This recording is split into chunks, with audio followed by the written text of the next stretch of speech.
Festive greetings, our legion of elves and reindeer. Welcome to Podcast of the Storm, where socially awkward snowmen, crazy stocking stuffers, and all around naughty list members convene to talk and debate all things pop culture. With me, as always, is my co host, the Jolly Holly Bookworm, aka the Authenticator, Dalton L. Mortimer. Hello and good evening and festive greetings, everyone. And I am your host slash Santa Claus burglar, the brainstormer of pop culture. How's everyone doing this fine December evening? Better now that you nearly gave me an anxiety attack for not telling me things, but never mind. Right. So, for context of that, Dawn has decided to get me Christmas gifts, which traditionally started last year. And one recently came yesterday. And my original plan was to wait to tell him that I had gotten it on Christmas. But when he told me he was freaking out before stream, I lost my conviction in that and told him that I had received it. Well, here's the thing. I ordered his things this year on Amazon. I would have done Etsy like I did last year, but there was nothing customizable on Etsy that I thought he would enjoy, so I just did the obvious one and went Amazon. But the good thing about Amazon is they have a package tracking function, so you can see at what stage in the actual shipping part of the endeavor they are. And according to Amazon, yesterday, or actually no, it would have been yesterday, the 17th. He should have gotten it already, and he didn't say anything, so I figured, okay, he clearly must not have gotten it, because last year when he got his package, he at least texted me to tell me about it. But nevertheless, since he didn't say anything about having received it, I was laboring under the assumption that he didn't receive it, which led my brain to a few possibilities. Possibility number one, Amazon is late. That happens sometimes, and it's annoying, but it's still worrying because it's how, depends on how late they end up being. Possibility number two, I got the address wrong and it got shipped somewhere different than it should be shipped, which is also wrong. Possibility number three, because Brainstormer lives in, as he calls it, the white ghetto, it got placed on his doorstep and somebody nicked it without him realizing. So this is the melodrama that was going through my head when I was sitting here thinking he hasn't received his gift yet, and he was supposed to, so something fucked up clearly. Because somebody got into their head not to tell me these things. So in future, when I'm actually in my one time a year getting people gifts mode, don't fuck with me. Again, I apologize and I corrected the deceit I was trying to do. So Uh-huh. Because in fairness, if he was actually gonna be consistent with that attempt of his, he would have also waited to open the gift I, until they all were there on Christmas, and it was a he gift from he you. didn't succeed. It was a gift from you. You sent it to me. Fun fact: I almost tripped over it because it was. They sent it.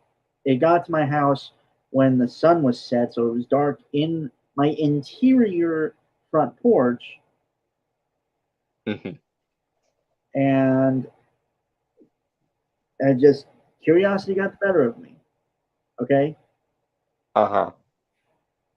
I promise I will.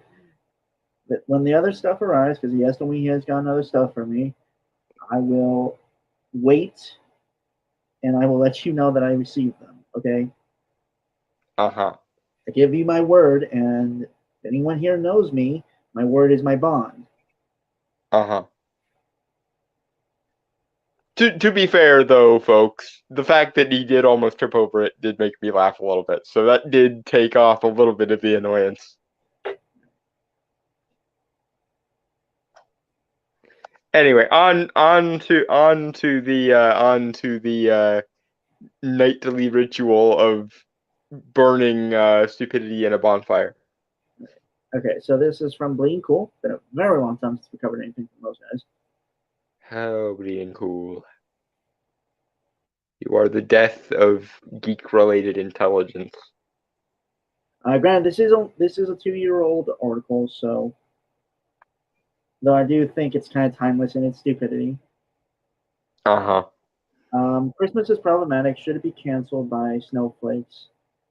This was published December 25th, 2020, and written by Rich Johnson. Oh, Rich. My old nemesis. And yes, I am calling Rich Johnston my nemesis.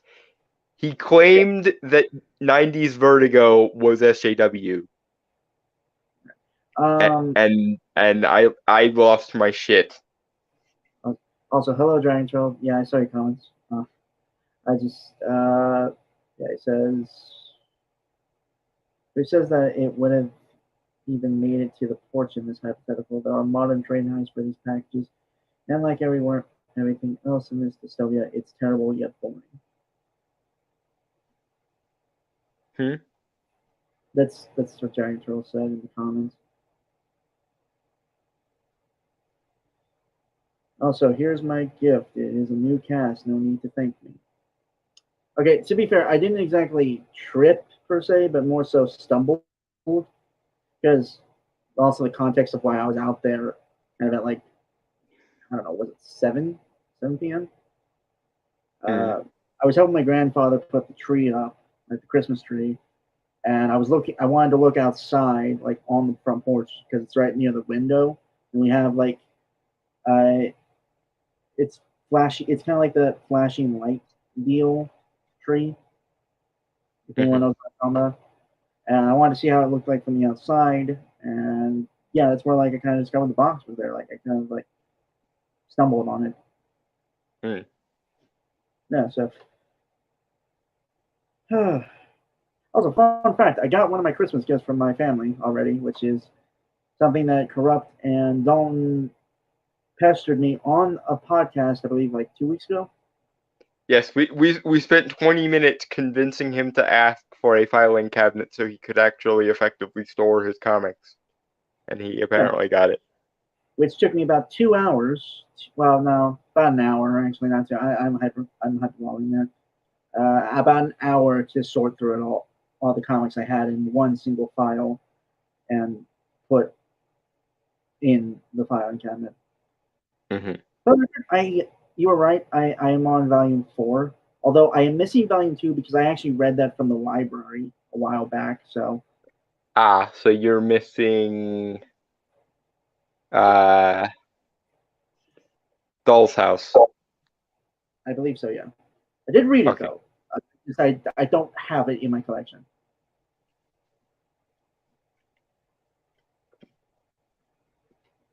Although I did cross off the Sandman graphic novels on my list just because I felt like the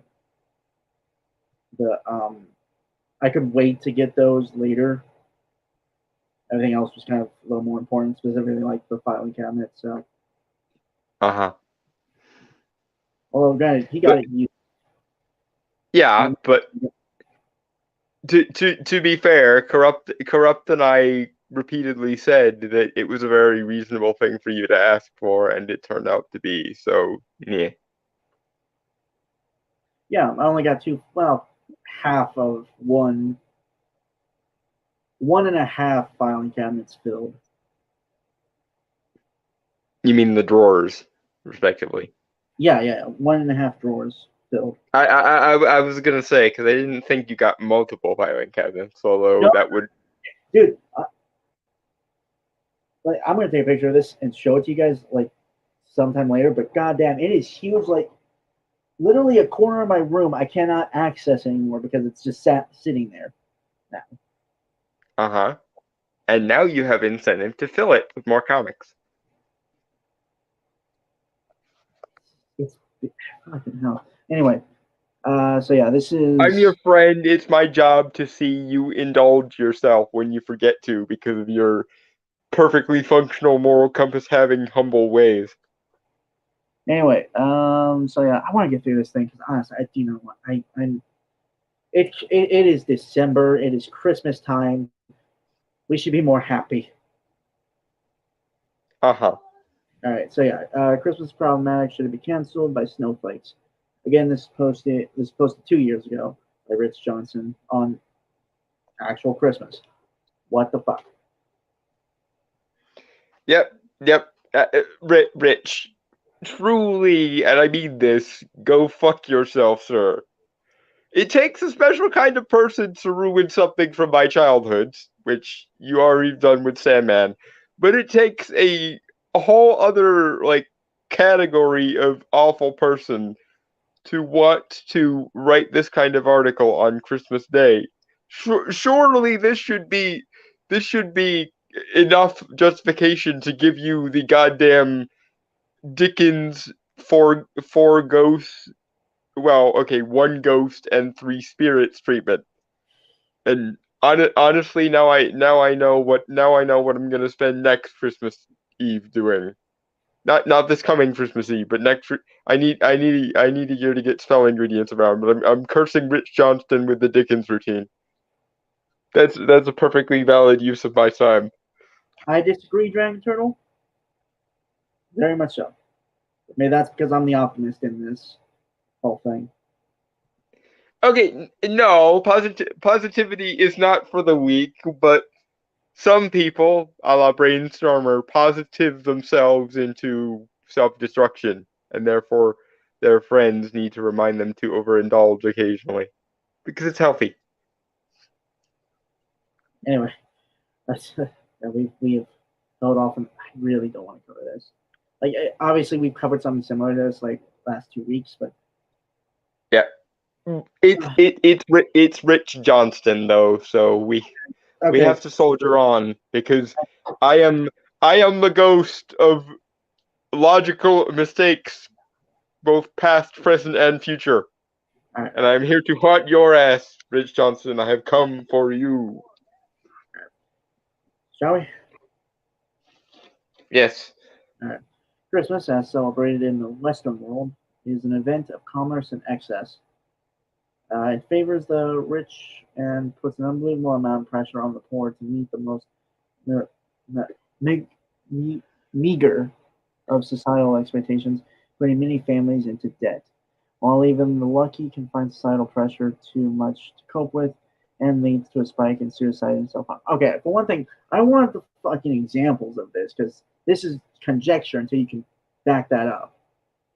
Yeah, okay. And here's door number 2. Because as usual, Rich, you may have something completely fucking upside down here. Because one of my least favorite parts of Christmas, because I do have one, is this obsession with guilt tripping the fuck out of everyone for liking nice things. Like every Christmas, there are dozens upon dozens of specials about how people who overindulge are bad, and we should spend all this energy feeling bad for the poor rather than say, giving the poor the nice things. Like that's the thing that bothers me. Is it's never you should share your wealth and opulence with the poor. That makes sense. It's always those who have the ability to indulge should just guilt trip themselves into wanting less because some people have it worse. And I'm sorry, but that's bullshit. People Yeah. who have the capacity to indulge honestly kind of have a duty to in some degree, specifically because those that don't have the capability to indulge want to indulge and just are unable to, generally speaking. No, I got the joke, Dragon. So I was just trying to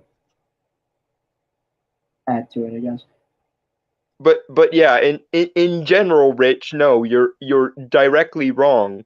What's wrong with the Christmas season, if anything, is this simultaneous acknowledgement that everyone wants nice things, but we're going to spend at least 20 minutes of every given hour leading up to Christmas guilt tripping each other over wanting said nice things. All the while knowing that we all will still want the same nice things anyway.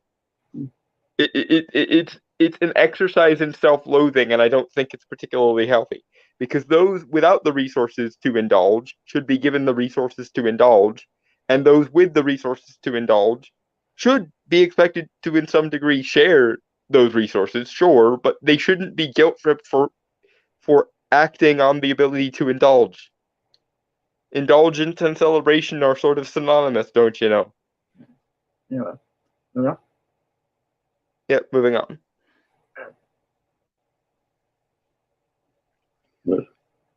Excuse me. Ugh. Father Christmas himself is incredibly problematic, epitomizing a colonial patriarchal, the clue is in the name, figure, so that small children are brainwashed and accepting gifts from a strange old man white men break into homes at night without asking questions. Oh my god, you are such a cynical piece of shit. You can't even allow for the idea that Santa, in theory, does what he hypothetically does for the sake of being nice. That's my problem with basically all the Santa jokes, because there are a lot of really mid-wit Santa jokes that always make the rounds. Oh, if anybody else did this, we would be calling them burglars and yada yada yada. Yeah, but most people do that kind of shit in order to steal things. And we do have a Christmas version of that being the Grinch. And he does get treated roughly as a thief should be treated. The difference is that in the conceit of the idea of Santa, we all acknowledge he's there to give people things. And I'm sorry, but if someone broke into my house to give me things, I would be a lot less negatively disposed to it, don't you know? Right. Again, it's a thing that sounds smart in theory, but if you think about it for more than 2 seconds, you realize it's just someone being bitter and cynical for no adequately expressible reason. Also, well, for one thing, the depiction of Santa Claus was developed as a marketing ploy by, I believe, Coca-Cola. Don't quote me on that, but I believe Well, that's what. okay, let's dispense with that whole thing too. The the Well, the let me explain my point, though. That's what I was. Yeah, go ahead. The more modern interpretation, like the image we're seeing on here with like the big belly and stuff and beard, that modern contemporary idea or visualization of Santa. Granted, inspirations of Santa have existed throughout various mythologies, in which I believe some of us, I'm sure we can all agree that Odin was like one of those Yeah, inspirations as well. And that, Odin, the Holly King, various right, other winter spirits, etc. Yeah. my point is that's Scandinavian and Norwegian and stuff like that. Well, no, I guess Scandinavian. Yeah, the name Santa Claus actually comes from the Dutch Sinterklaas, which is basically the Dutch equivalent of the name Saint Nicholas. Right. But nevertheless, my point with Just being one, annoyed with the whole Coca-Cola thing is all Coca-Cola did was essentially like synthesize and homogenize the various different Santa traditions. Like they took aspects from dozens of different Santa traditions that existed in dozens of various cultures and just kind of tied them all together and wrapped them up in a nice, neat, marketable bow. right. That's fair. I'm sorry. I think I have a bias because I remember seeing the Robot Chicken sketch which I think I showed here before, where Santa absolutely wrecks the Coca-Cola like marketing department because he has not seen 1 cent of. Because he wants royalties, God damn it, yeah. Yeah. Also, But Seth MacFarlane stopped voicing Santa Claus for Robot Chicken, I believe. aw, that's a I shame. think what was the reason? I'd have to do research, but I had heard that. So But nevertheless, just like the everyone should feel guilty for wanting things gets on my nerves every Christmas. The Santa is just a Coca-Cola emblem shit gets on my nerves every Christmas because it's so midwit and like surface level that no sense can be reasonably made of it right, but if you actually think about it for more than yeah, 5 seconds. but the thing I actually was trying to lead up to was the whole white thing, which again, inspirations mostly come from like northern, Europe.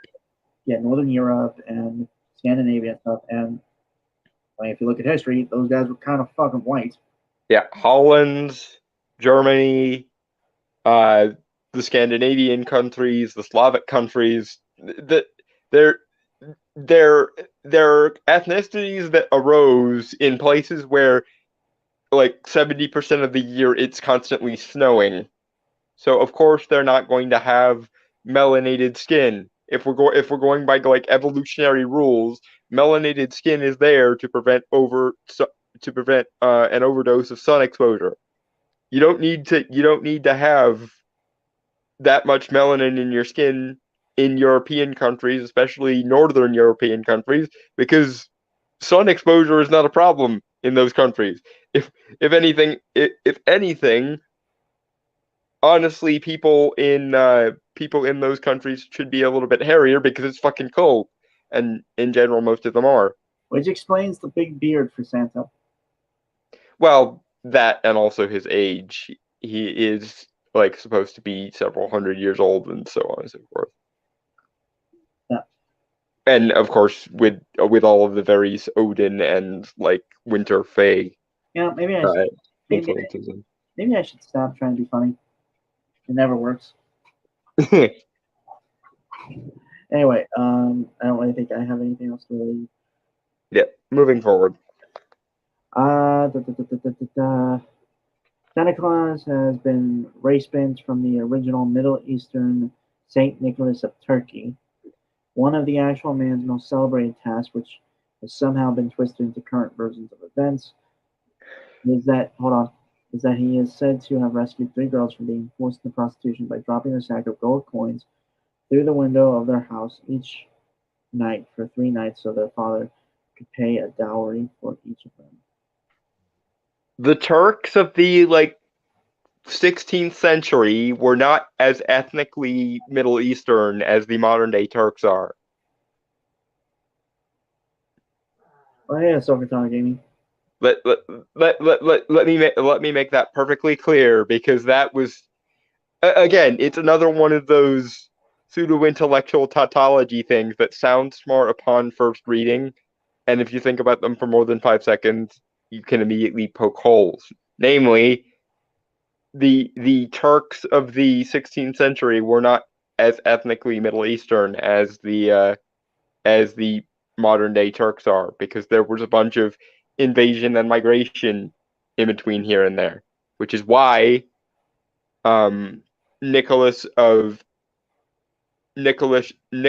Myra, the actual person who's associated with Saint Nicholas, was a Catholic bishop, and Turkey is now like 80% Muslim because marauding vandals and shit. And I know it's mean to call, it's mean to associate Muslims with the imagery of the marauding vandals, but unfortunately, there's also a lot of marauding vandalism in Muslim history, especially during the times around the various crusades and shit. Also, once again, and this may piss off some Christians, despite Saint Nicholas getting name recognition or name dropped in relation to Santa, he owes a lot more to the ideas of Odin as the Yule Father and the Celtic conception of the Holly King, or the Slavic conception of Grandfather Frost, than he does to the actual person of Nicholas of Myra. So that is probably why Santa is now white more than anything, is because the various cultures took more influence from the ideas of the Holly King, Odin, and Grandfather Frost than they did from the actual person of Saint Nicholas. Right. Sorry.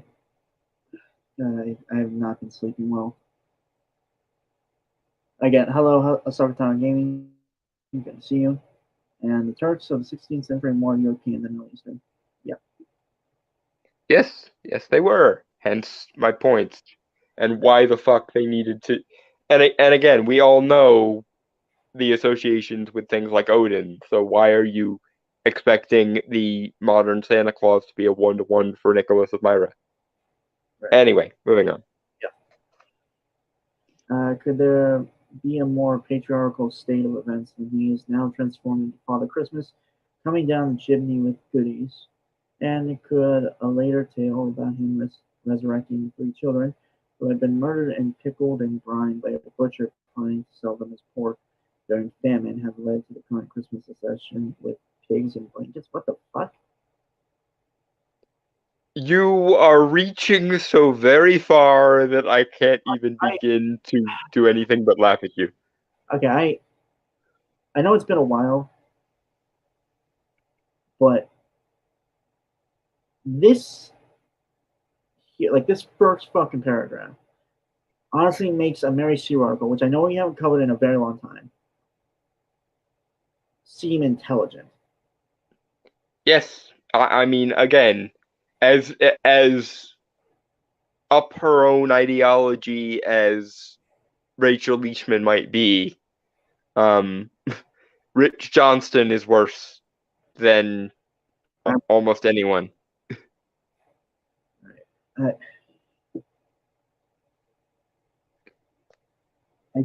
But Rich, since you're obsessing over the, again, admittedly rather tenuous connections between Saint Nicholas and Santa Claus, I'm gonna point this out. Saint Nicholas is associated with 3 sort of spheres of responsibility. One of them is sailors, one of them is archers, and one of them is children. So he is associated loosely with children, but he's much more heavily associated with sailors and archers. So if you're really going to tie your flag to the mast of, I need to project Saint Nicholas onto Santa Claus there, Rich, you should be asking why the fuck Santa doesn't have any more associations with archery or salesman or naval acumen. But you're never going to ask that because you're not here to actually intellectualize about this point. You're here to think of any reasons you can not to shit on Christmas and or Santa. And no thank you, sir. Moving on. Mm-hmm. Yeah, okay. Give me 1 second. Dragon turtle, even today, many places in the Middle East are pretty white, black, or Asian. Yeah, because people of all ethnicities tend to conglomerate in whatever nations will have them, and that's kind of always been the case. Okay.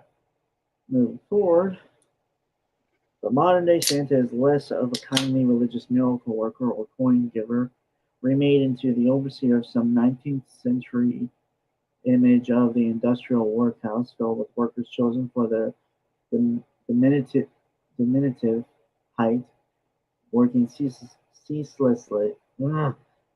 ceaselessly, whereas in reality the creation of such objects has been farmed out to East Asian sweatshops.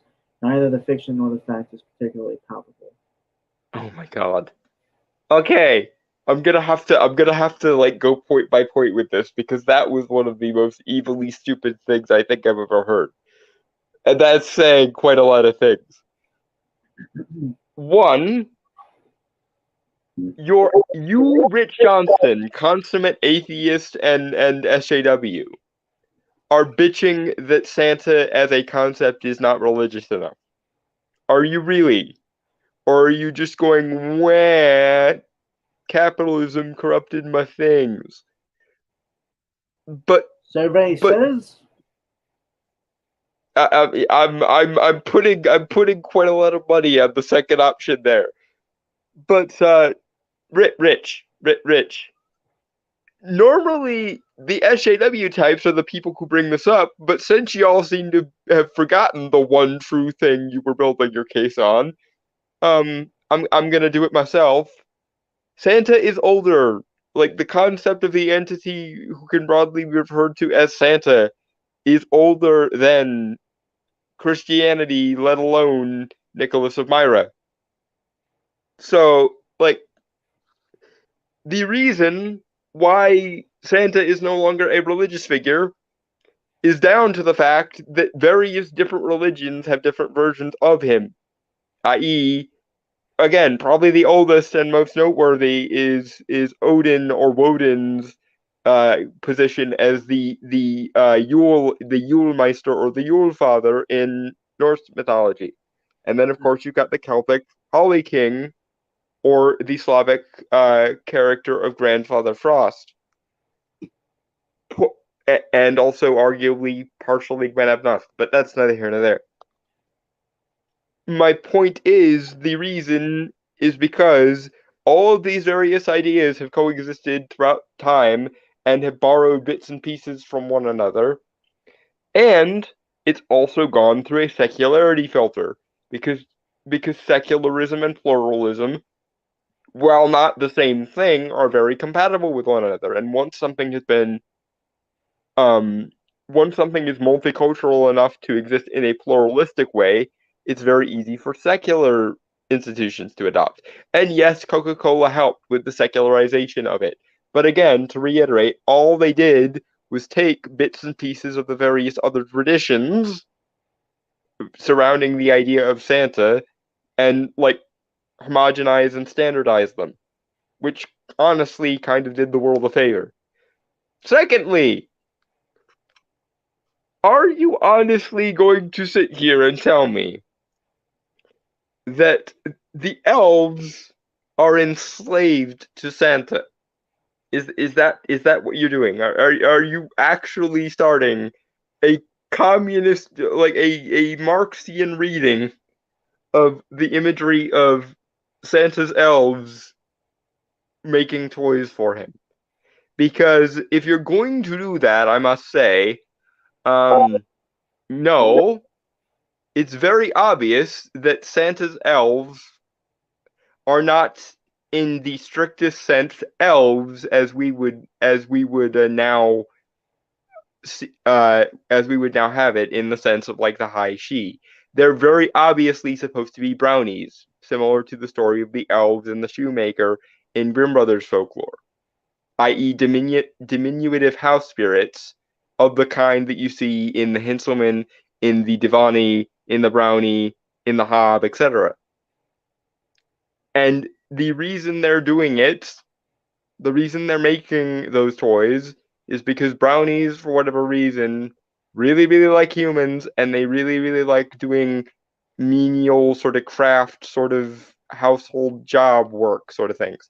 And believe you me, if you know anything about fairy folklore, Rich, if they didn't want to be there, they would have tricked their way out of servitude.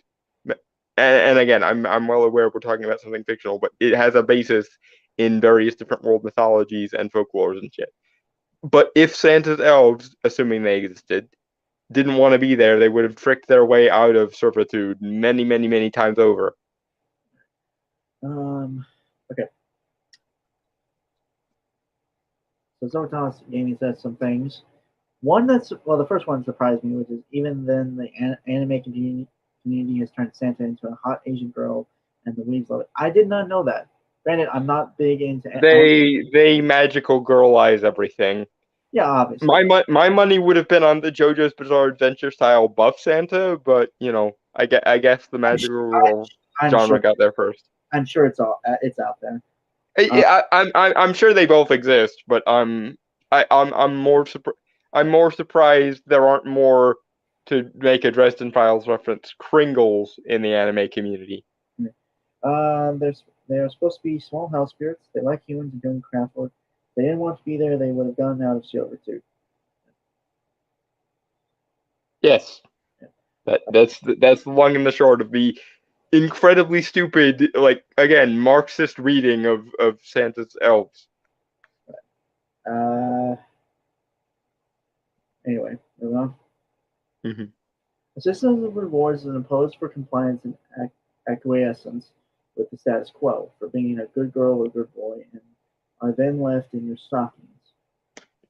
Motherfucker! What the? Okay. Okay, so mocking the fucking naughty and nice list, which is when you. Dom, please. Yeah. I don't think I can really. Okay. I think I know where you're going, because it's roughly where I was going too. Rich, only in the minds of delusional moralistic cunts does being a good person or a bad person correlate with societal norms or like hyper strict traditionalism. That is only a phantasm that you and your like critical theorist deconstructionalist ilk share for some reason with the traditionalist. Being good or bad does not mean being normal stroke traditional or not. Those aren't the same thing. If society all of a sudden does very, very bad things, a good person would categorically be opposed to it.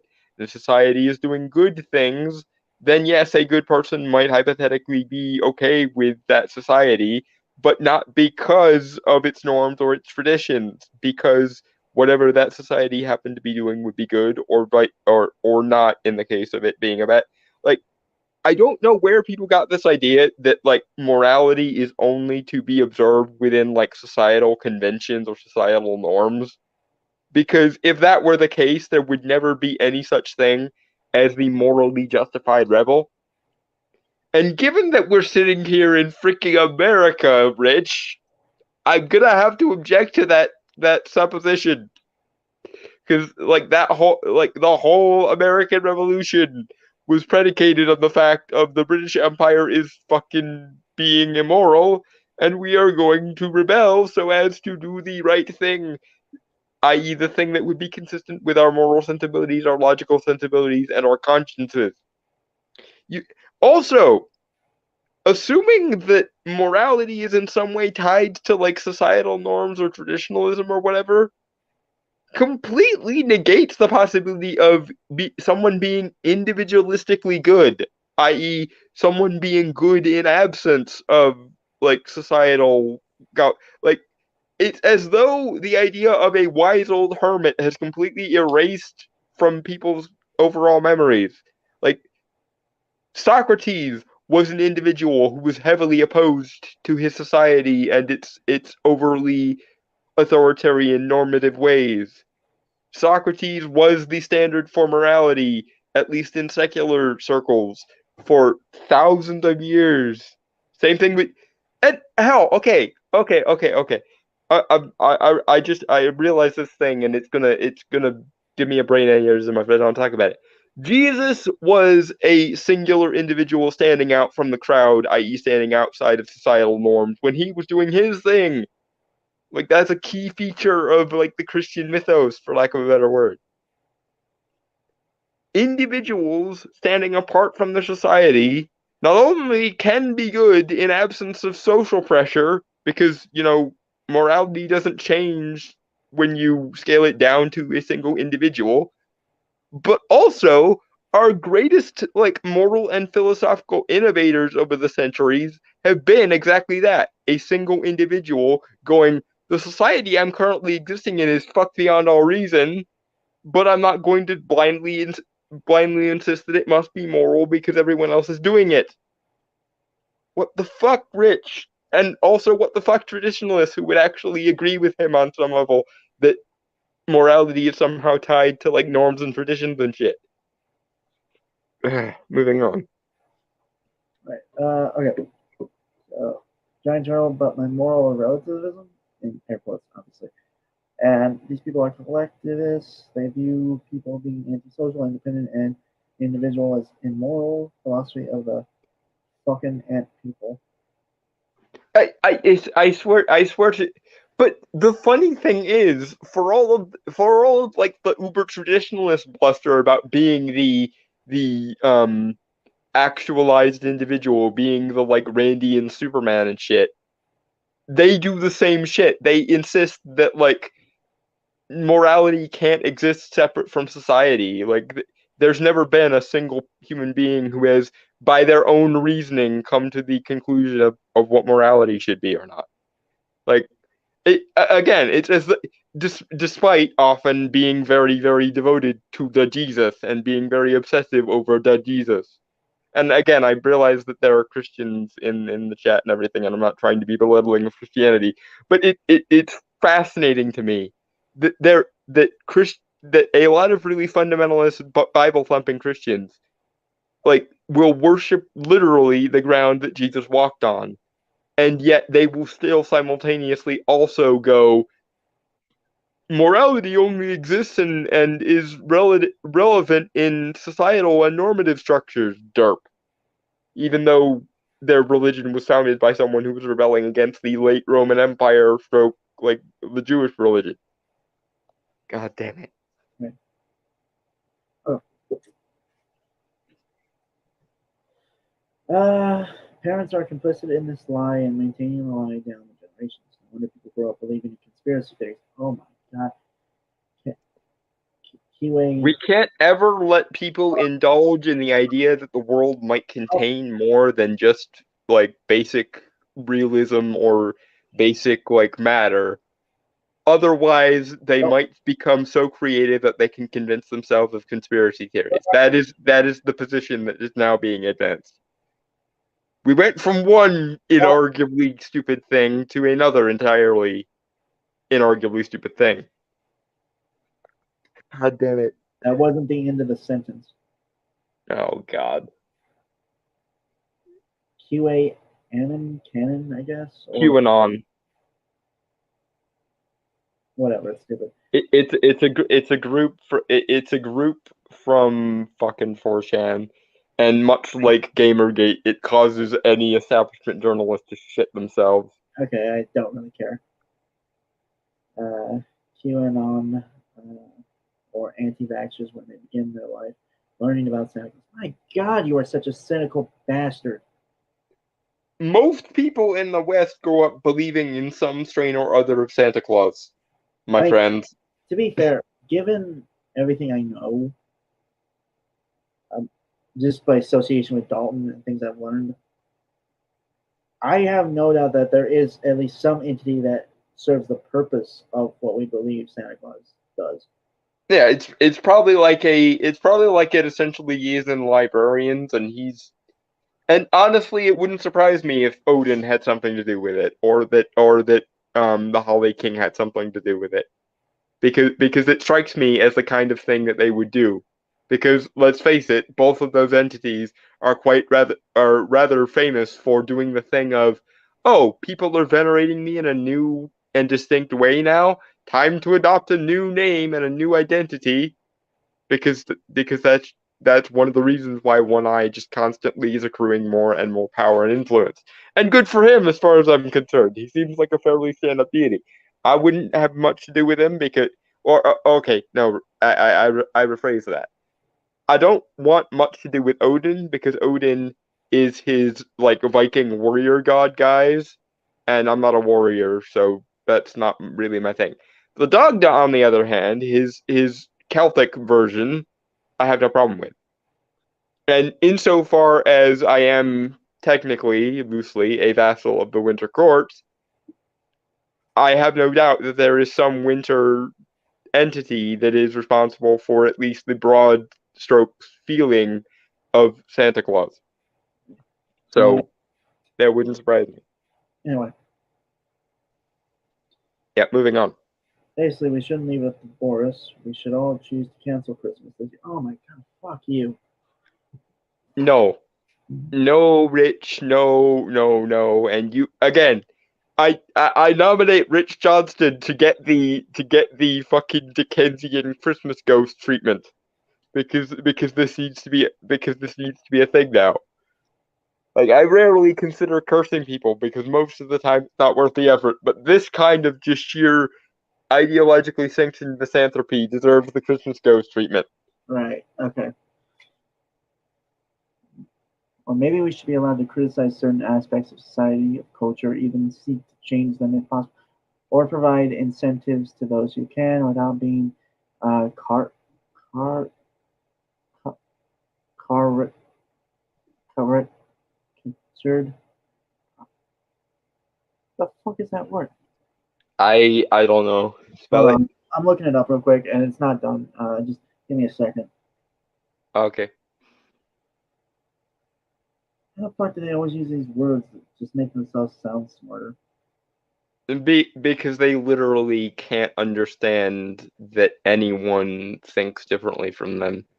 This is I'm half tempted to assume that this is how they normally talk and they just can't ever understand the need to dumb it down into like normal human speech. And yes, I'm aware of the irony of me saying that because I genuinely do just default talk. Oh my god, it's the past tense of caricature. Okay, that's fine. I know how to say it, but I never. I'll be honest. It's one of those words that you've used conversationally but never actually seen written down. That happens. Caricatured by those with a reason to maintain the status quo as part of some cancel culture, in air quotes, or deciding to embrace the charge for added impact. Okay, Rich, my dude, people are already free to question the norms and traditions of shit. And here is the really head scratching thing, Rich. You and your ilk, your cancer culture loving SJW ilk, are the new establishment. You have the HR and PR departments in every corporation, except Twitter now, arguably. And you have large swaths of academia and journalism and most of the mass market entertainment media. You are the establishment now. So in order for people actually to do what you're suggesting and actually criticize the way society is functioning, that would include opposing you. Because that's the thing, Rich. You can't simultaneously use the authority and the clout and the influence of the emperor while simultaneously convincing yourselves that you're still the poor put upon rebels. You guys won this war back in the 90s. It is time for you to come to terms with the fact that you are now the establishment and that therefore you are obliged to behave in a justifiable way with that authority, i.e., you keep worming your way out of this by simultaneously having the ability to do all the things you want to do and convincing yourself that you do not have that power. And that is the beginning of tyranny. Because this is the thing. When rebels act rebellious, That is good. That is the world functioning as it should be. Those without power seeking to equalize or at least upend the power structure. That is the world functioning as it should. But when people with all of the resources of the empire act in a rebellious way, that is what is known as tyranny.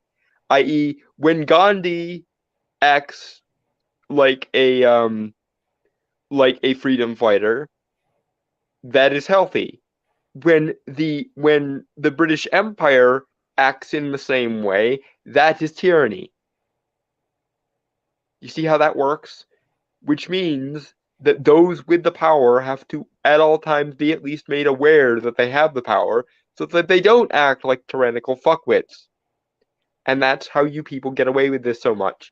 You convince yourselves that the battle has not yet been won, and because the battle has not yet been won, you get to use all the tools at your disposal to ensure that that battle will one day be won.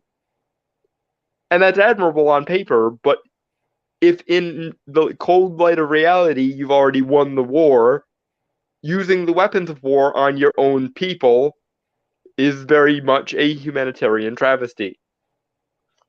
And here we have the problem. Alright. Moving on. Yes, moving on. Almost done.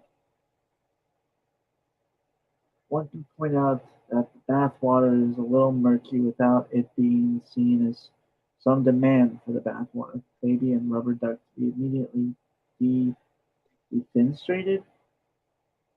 It means thrown out a window. Okay, that's just you are seriously trying too fucking hard to sound smart, man. No, to be fair, I regularly use the word defenestrated just because it's one of those words that's super fun to say. Okay, And the imagery of something being tossed out a window will never not be funny to me. Don, I kind of expect that from you because you're actually intelligent. It's just that feels like a word that was just randomly put there. To be fair, What he's saying is someone can agitate for something to be different without throwing out the baby in the bathwater. But the problem is, Rich, that's not what you're doing. I know that's what you think you're doing, but there is a difference between what you aspire to do and what you actually do. And what you actually do is attempt to throw out the baby and the bathwater and probably the entire wash basin if we're being entirely honest with ourselves, Rich. And then when someone is understandably upset with you for their their entire bathroom into a shambles, you look at them confused and say, "What do you mean? I'm just inquiring as to the quality of the water, derp." What you aspire to do is reasonable. What you actually do is less so. And when you get into the philosophical reasons why you're inquiring, it becomes a lot less reasonable, actually. So even when you're trying to be reasonable, you're not being reasonable because the ideology that you're trying to operate within is inherently unreasonable.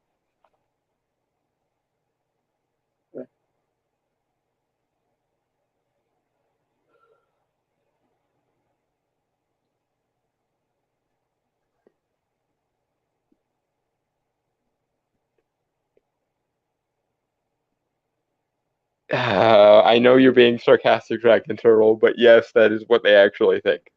right?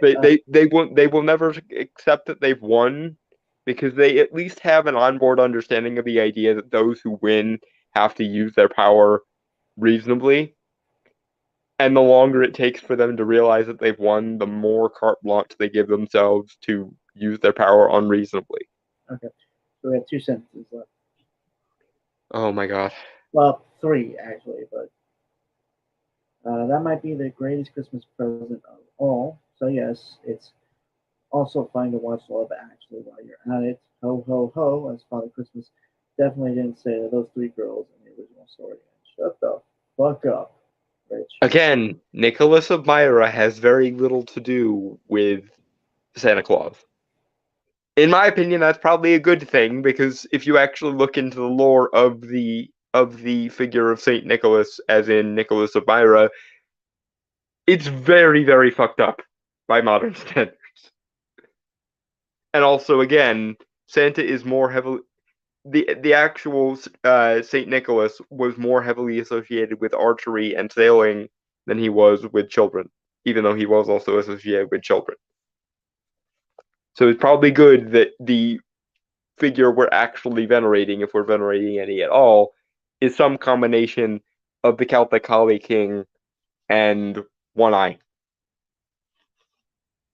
And also the Slavic Grandfather Frost, who also might be the Holly King, but that gets into magical or metaphysical logistics that I'm not qualified to speculate on. Anyway, moving on. Right, so this was something we planned to watch last week, right? But we didn't have time to. I think. Mm-hmm. Don, I think you sent this, right? I did. It's the new version of A Christmas Carol that Netflix is doing. Right. I saw this trailer when it first came out. I don't remember much, so gotta be watching this fresh, I suppose. Yeah. Oh. Well, right before an hour, and we're already on to the next subject. That is new. Yeah, we moved quickly, I think because Corrupt's not here to stir the pot. Anyway.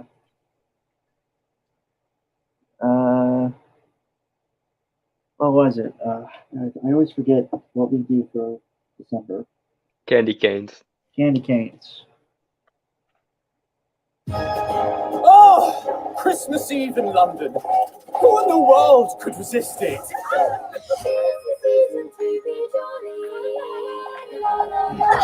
Humbug.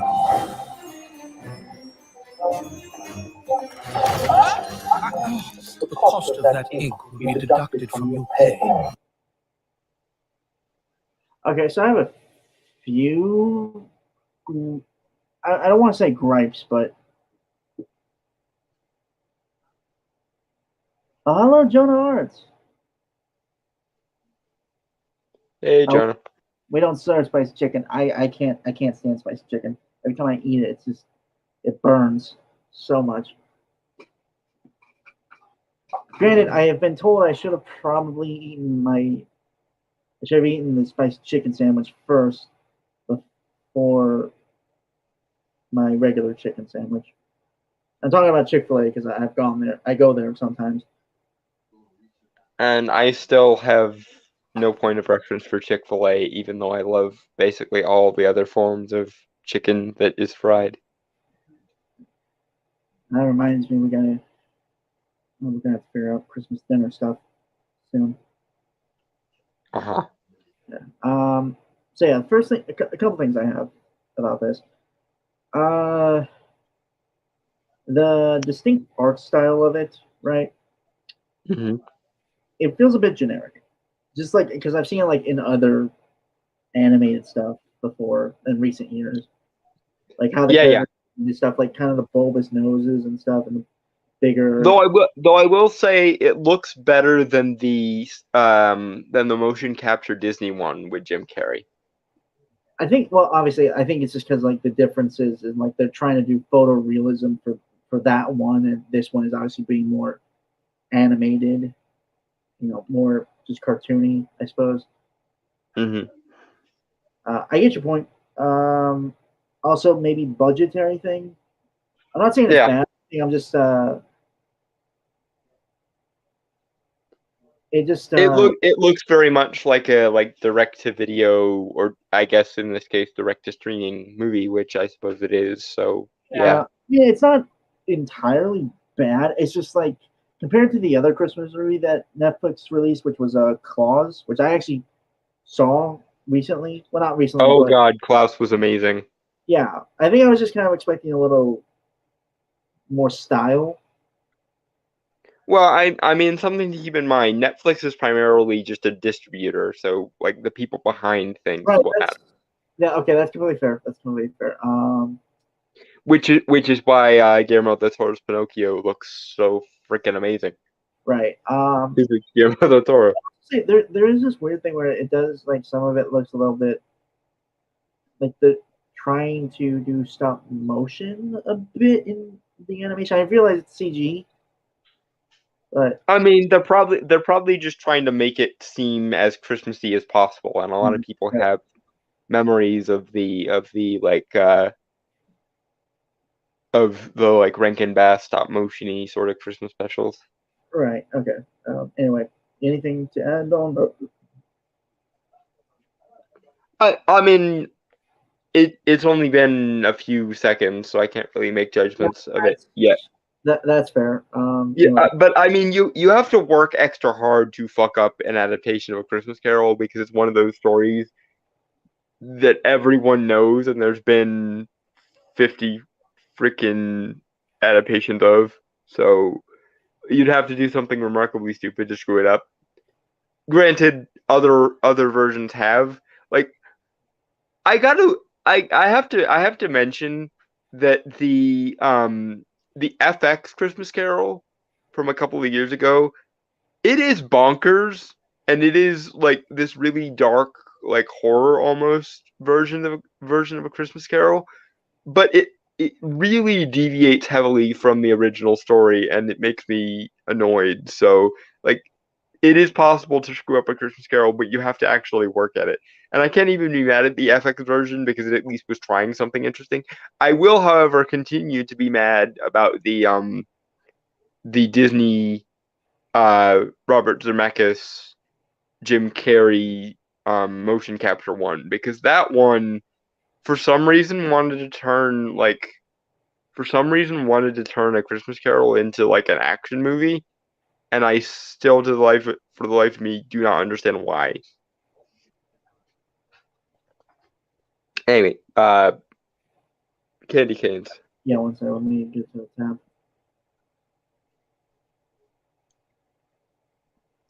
Okay. Merry Christmas, Mr. Scrooge. Yes, yes. Ding dong merrily. I have arranged for 3 visitors to call on you before morning. Oh, hello. You can't change the past, but you can learn from it. Okay, so like I think it's just the opening seems a bit weird, like flat and stuff. Like it's not as engaging.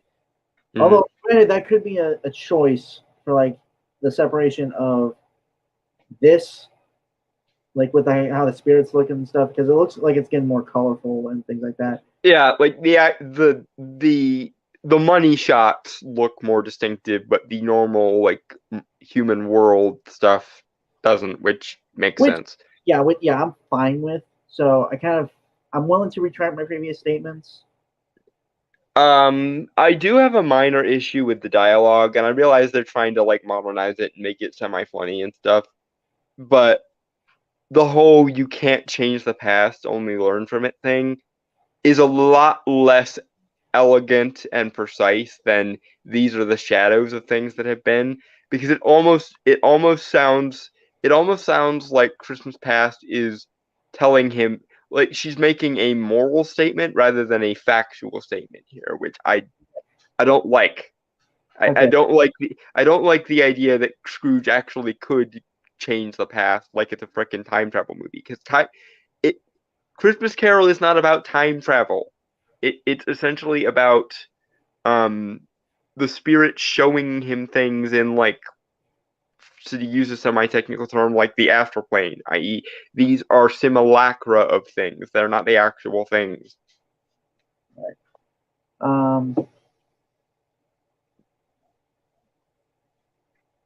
I think it's just poor wording in the scripting part, to be fair. And that's true. It's just it annoys me because, again, you kind of have to work especially hard to fuck up A Christmas Carol, because the dialogue as is already so perfect that you should have just gone with it, basically. Unless you have a more like distinctive gimmick, like Muppets Christmas Carol obviously plays around with it a little bit because it's Muppets. I don't know why my mind automatically thought of Bah Humduck. Oh yeah, I remember Bah Humduck. That's very and making Daffy Scrooge makes perfect sense. Although I love the fact that apparently in that version Bugs Bunny is a Christmas fanboy. Like he's constantly spewing random facts about Christmas, which is fucking. It's both relatable but also hilarious I will say because this. I've been that guy before. I will say this. I think it did. While I am a fan of Scrooge, the movie, Bill Murray one, I think the concept was done a little better in Bah Humduck. Yeah. Anyway, Candy canes. yeah, I don't have anything else to say. I was trying to think if I did, but no, I'm good. All right. Candy canes. Are you ready to live your life now? In the present. This is far more agreeable than what your predecessors had me endure. So what's next, friend? And now, to the triumphant musical climax of this celebration. I don't. Maybe it's Again, the like attempts to modernize and comedyify the dialogue is bugging me a little bit. I think it's also the trailer. Like I don't. It feels weirdly paced. But again, I get the attempt to make it a more lighthearted version, make it funny, but it's really just coming off as we can't take this seriously. We have to insert meta jokes. Oh, Donna Art says, "Is this Doctor Strange, the Christmas Grinch?" There was a scene that looked very similar to, to like the trip scene. A Doctor Strange movie set during Christmas would be cool, but I want a Doctor Strange movie set during Halloween first. That's fair. Yeah, I don't really have anything to say. Like, again, like just minor gripes. I dig the character designs though, because they look really good. Yeah, no, the animation isn't the problem. I don't think it's the like attempt to almost make it a parody of A Christmas Carol rather than make it A Christmas Carol. Like it's it's mostly the writing that's kind of throwing us off. I think, right? It would seem that way, yes. Yeah. Anyway, Candy canes. I love Christmas. I love Christmas. It is late Christmas. We have each other and we have children. There's only one problem. Not sure whether to stuff the goose with the stuffing or stuff the stuffing with the goose. Am I the only one with the power to change? So, is it a musical? It would appear so, which I mean, I would be fine with that. I would have led with that, honestly. Yeah. That sounds like a much more interesting gimmick than the like weird meta commentary thing. Yeah, it almost seems like it almost seems like DreamWorks' version of A Christmas Carol, almost. Mm. It does have like a DreamWorks vibe to it. Yeah, but they'd be better at it, to be fair. I mean, not modern DreamWorks, because like early to mid 2010s. Yeah, like if they had done this around the time they were doing like Megamind and stuff, that would have been okay. I have less faith in modern DreamWorks because modern DreamWorks gave us the Benedict Cumberbatch Grinch, which I still haven't rewatched after watching it once last year. I thought that was Illumination. Was it? I think it was when Illumination was still owned by DreamWorks, though. I'm gonna look that up real quick just because that's gonna bug me. Also, I haven't eaten, but also to make a lighthearted Christmas Carol would need for you to be careful and respectful to the original while not messing up the message of the story. True. Doing Yeah, stuff. and it has been done, like with Muppets Christmas Carol, like with Bah Humduck, like with Disney's the one where they made Scrooge McDuck. Obviously Scrooge. Yeah. Ebenezer. Yeah. I'm a fucking idiot. I I- just realized that. I mean, if I wasn't using one hand to hold my phone, I would be slow clapping for you condescendingly right now. Brainstormer has arrived in the most basic truth of movie making land, folks. It came out in 2018. The hell? I thought Benedict Cumberbatch Grinch was 2016. Not 2018, and it was only an hour and a half long. Yeah, It- apparently. it- In any case, the hierarchy of Grinchdom goes Chuck Jones, then Ron Howard, Jim Carrey, then Cumberbatch. As far as Grinch which is weird because adaptations go. should have done a good job as the Grinch. Benedict Cumberbatch. And again, if they had actually let him use his genuinely mellifluous British that's the one thing with Cumberbatch that bothers me. If you're Alright. gonna cast Benedict Cumberbatch in things, let him use the one talent he does have, which is his fucking voice. Okay, so Joan of Arc, and I also made sure to double confirm this. Yeah, it was Illumination. But what was Illumination owned by DreamWorks at the time? Because I know they owned them for a little while. Well, the distributor, one of the production companies was Universal Pictures. So, Okay, so that was after they sold them to Universal then. Okay. Yeah. Okay. Which I suppose does make sense because Universal, I think, still has the rights to the Grinch, or still had the rights to the Grinch anyway. Christmas Carol is hard to fuck up. The story and message, with making it much darker or much too light, but mostly the former. Yeah. It's you don't need to alter the dialogue. The dialogue is already written for you, and it's been a standard for. I mean, you can pick and choose what parts you want to include and what parts you want to drop, or what parts you want to emphasize more and which parts you don't. But there's a lot of wiggle room in how you adapt it. But as far as the dialogue and writing goes, why would you try to rewrite Charles Dickens? Again, unless you have a more unique or meta spin on it, like the Mr. Magoo version or Bah Humduck or Muppets Christmas Carol. Those additions I don't mind because they basically necessitate the alterations, and they tend not to overextend beyond the necessary alterations. Although arguably Bah Humduck is more like an adaptation of Scrooged than it is straight up Christmas Carol. Because it is set in modern day and shit, so there's that. Anyway, moving on. Right. Candy canes. Yeah, one sec. I do dig the designs of the ghosts or the spirits. Yeah. Anyway. Yeah, kind of gets.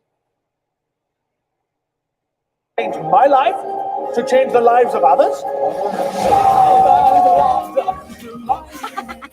You can't escape your past, babe.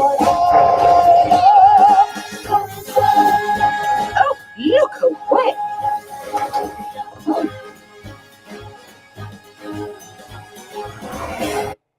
Yeah, honestly, they really should have just leaned in with the musical stuff from the get go. Yeah. Your musical editions were a lot more successful than your meta comedy editions. Seriously. About the food in the movie, is it any good? That's another guy. Yeah, I think that would be Babish's department there. Uh,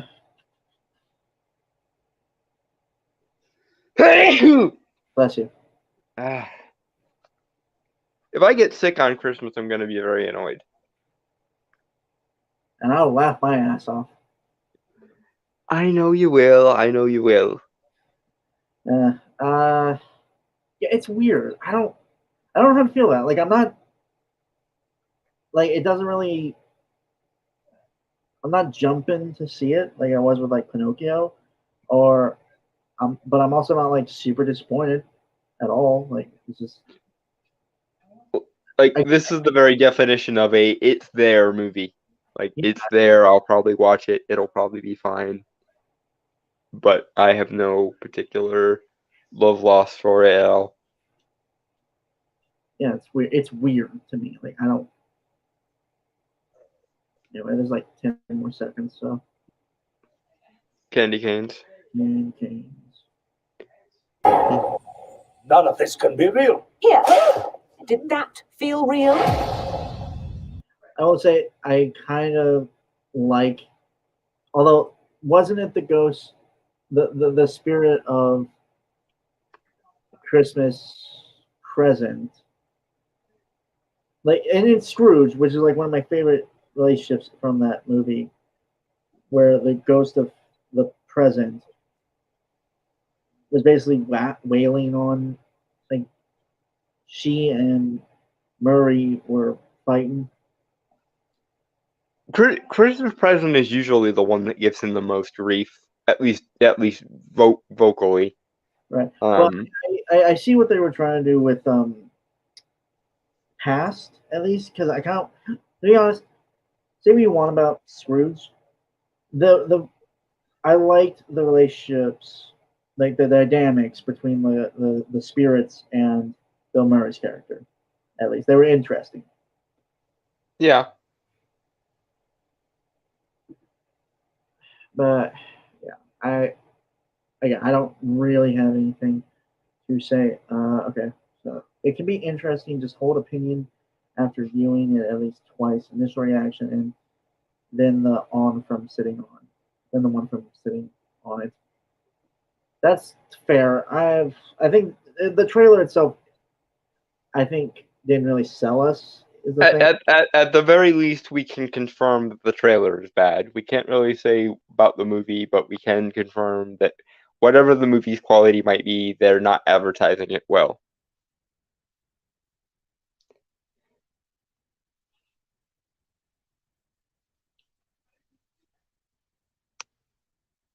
In any case, next point.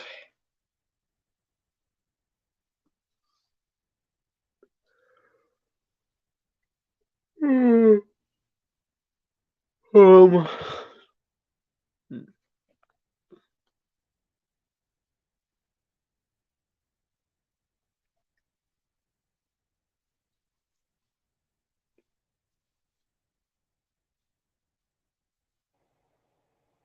Although I do also want to say this. I kind of agree that, like, giving it some thought, it does seem like they are sticking with, like, the stereotypical Scrooge, which, obviously is like, make him just seem kind of like a downright villain in a way, Mhm. like a bitter asshole.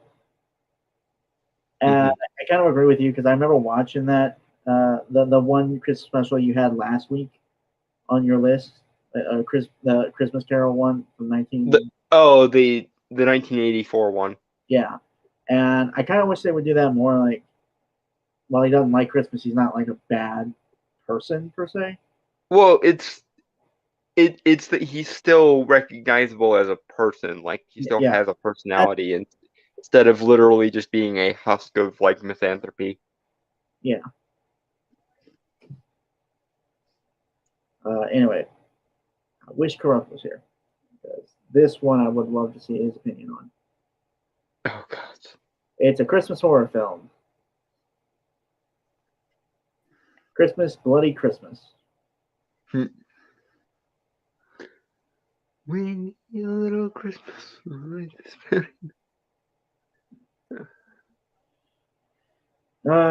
Anyway, shall we?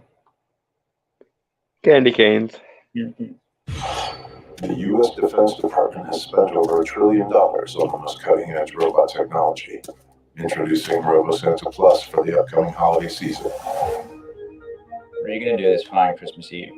I was potentially gonna go meet up with a dude. I've blown it off twice already, so. Come on, get a drink. Okay, because I'm me, I now have a headcanon that this is the origin of Robo Santa from Futurama. Yeah, I see. I also want to say I love the colors so much. Like it's like a neon '80s kind of feel to it, you know? Yeah, movies, learn to use color more consistently and effectively, please. Yeah. Okay, here's the weird thing. Well, I'll mention this point when we. Well, I'll elaborate on as we go, but this is kind of what I wanted out of the Grinch horror parody from a few weeks back that we watched. I think, like this is kind of what I wanted from that. Hmm. If that makes sense. Like, just Well, I haven't watched this trailer yet, so maybe I'll have to see. well, what my reaction just the initial style that's coming off in like the first 20 seconds, I guess, is what I kind of. I think that's what kind of rubbed me the wrong way. Is like, I didn't think that trailer for the Grinch horror thing, or the mean one, didn't have like enough style in it. budget. I know, but still, I'm just whatever. I'm Anyway, candy canes. confused. Into the old pal, Robbie.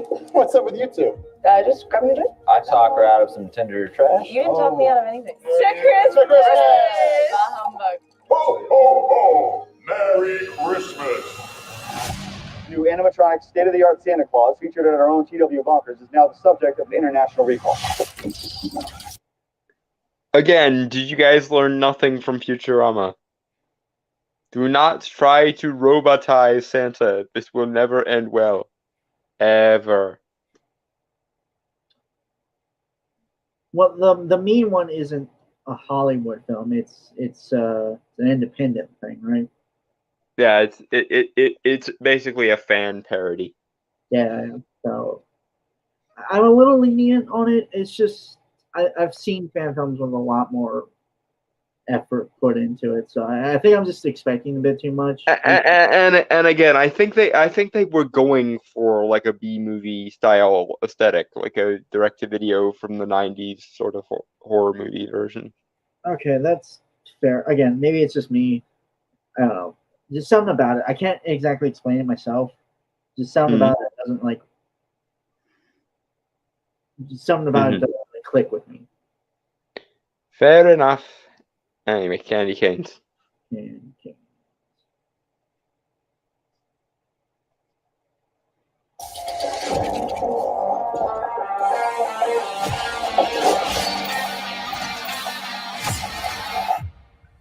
Santa?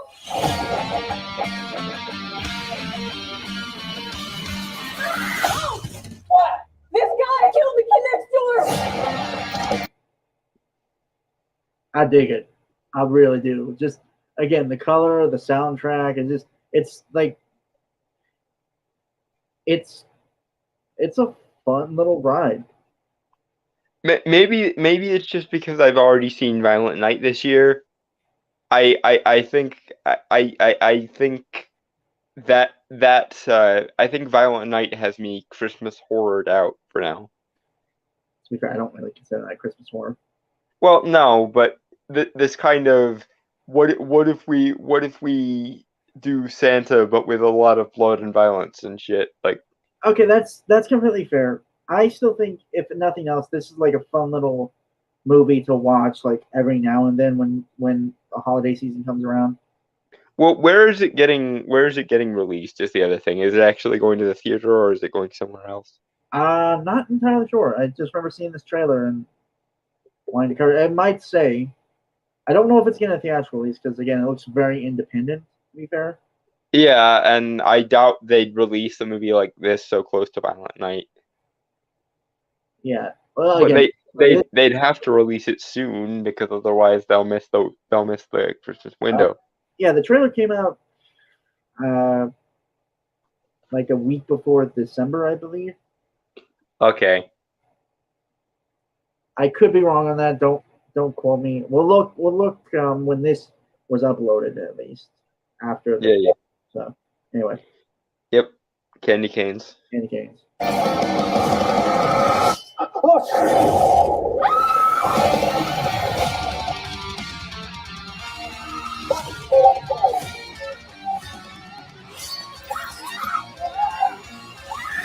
You hear that?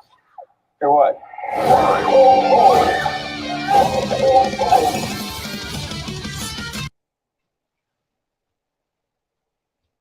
I think I just really appreciate the art, the artistry of like the sets, and again like lighting and stuff. It's just no, it's very well lit, and I like the use of color. I just don't. It's not hitting me for some reason now. I guess.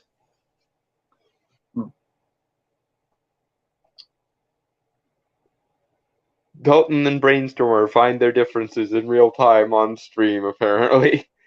Yeah. Dalton sees the mean one, is over the moon about it. Brainstormer sees this, is over the moon about it. Neither of them is moved by the others. Yeah, that's weird. That's weird. I'm not gonna lie.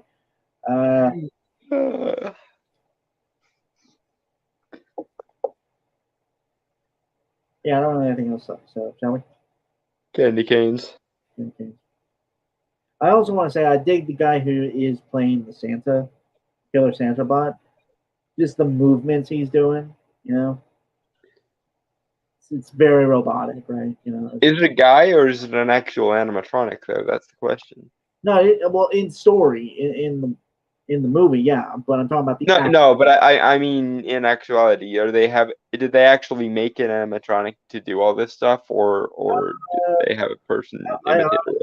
I doubt they would have the budget to do that, so I think it really is just a guy in a suit, and they just got a guy who could really do robotic movements really well, like a mime or something. I mean that's fair enough then.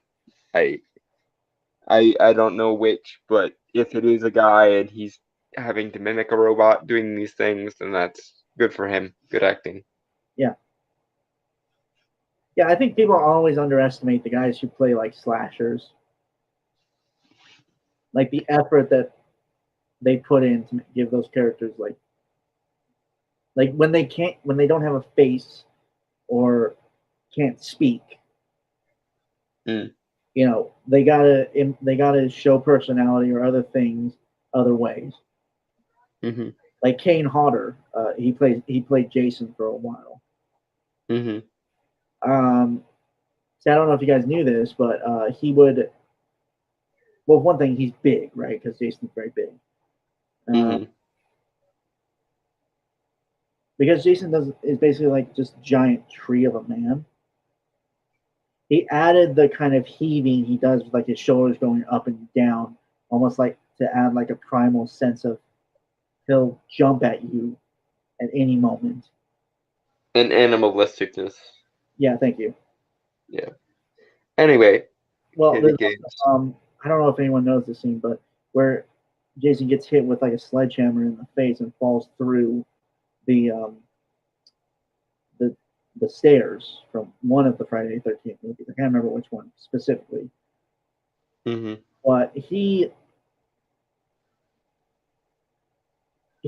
originally they just wanted him to tumble down the stairs. But Kane Hodder, he said, wouldn't it make more sense because he's such a big bloke and basically just a walking tree that he just falls like a plank of wood get through the steps. Again, I just have a lot of respect for like people who have like actors and stuff who put in the work for those extra details of character. Mm-hmm. Anyway, Candy canes. Candy canes. You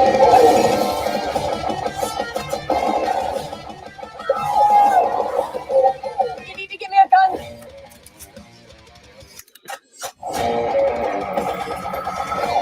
What is that? It's him. Oh, Santa Claus? Yeah, it's Fucking Santa Claus! Okay, apparently they have a bigger budget than I thought if they're doing explosions. Yeah, I was gonna say I'm pretty sure this is independent, but it's fairly well funded, surely. Yeah.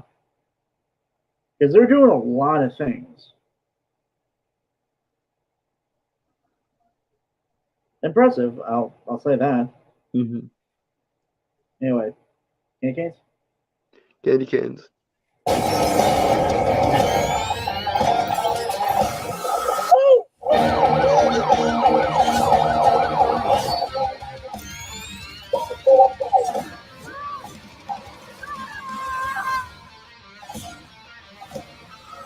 Have you heard from the boys down at the scene yet? They're still.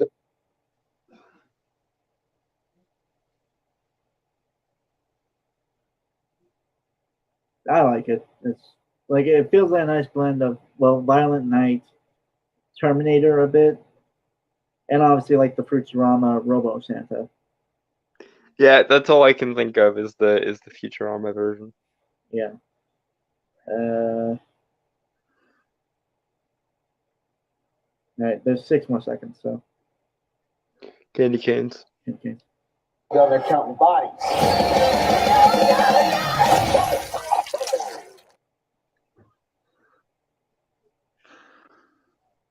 If nothing else, it's just seems like an enjoyable thing. Hmm. To me at least, you know. Did we see a release date at the end of that trailer? No. Okay, hold on. I'm gonna look it up real quick. Just real horror is that I haven't eaten dinner or made dinner yet, says Jonah. Yeah, you and me both, bud. Y'all got it. Jeez, Chris, am I the only one who gets at least some food before all this? I only really need to eat once a day. And I usually wait until after we're done. That doesn't sound right. Okay. Oh, okay, it already came out December 9th.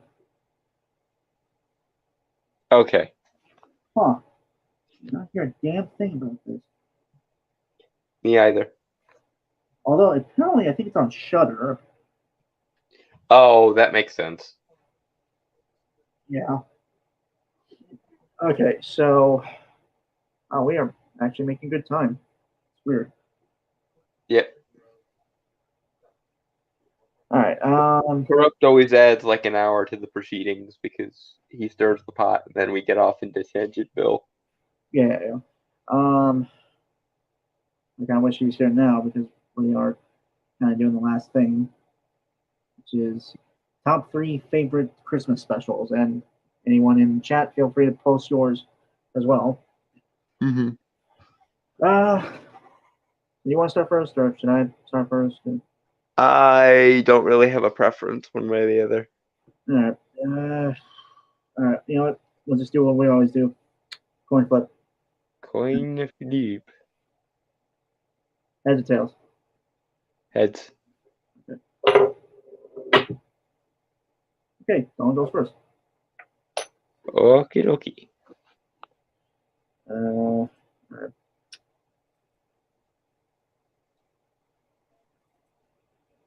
Sorry, I'm trying to set. I should have opened the pictures beforehand. I'll be honest. Mm.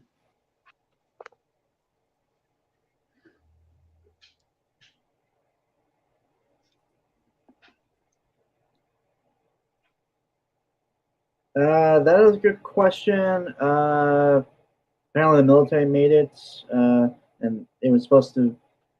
Honestly, I think it was for a display case or something. Yet another case of nobody watched Futurama and they should have learned their lesson. Yeah. Okay. All right. Present. Share screen. Notification window. There we go. Number 1. Grandma got run over by a reindeer. And because of that, that song has been stuck in my fucking head.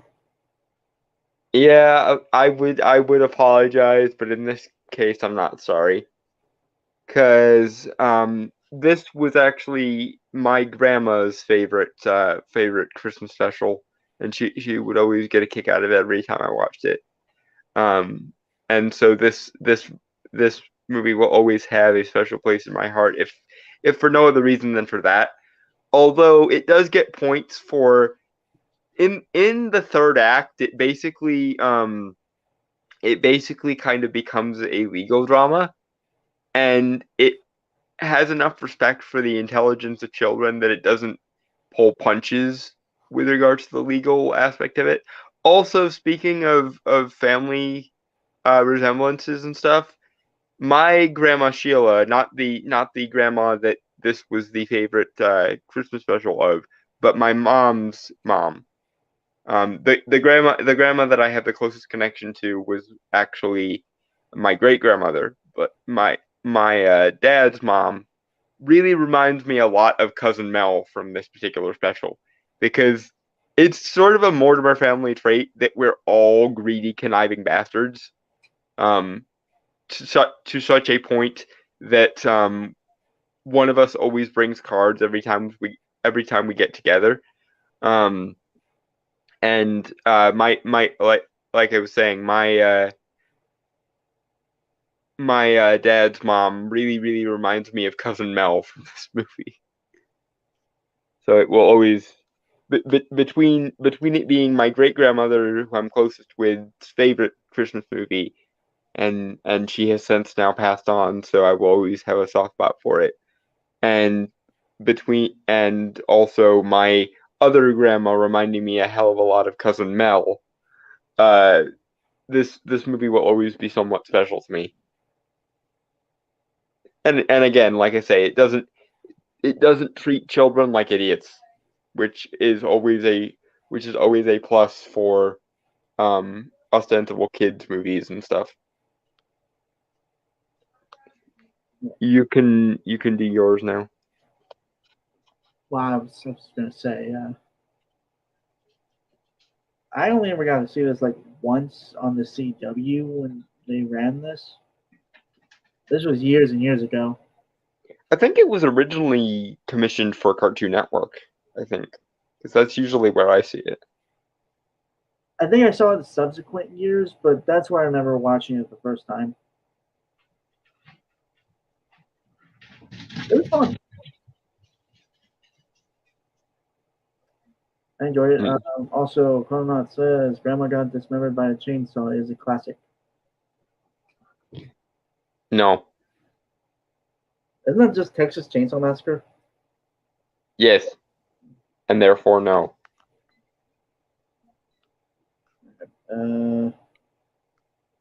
Give me a second.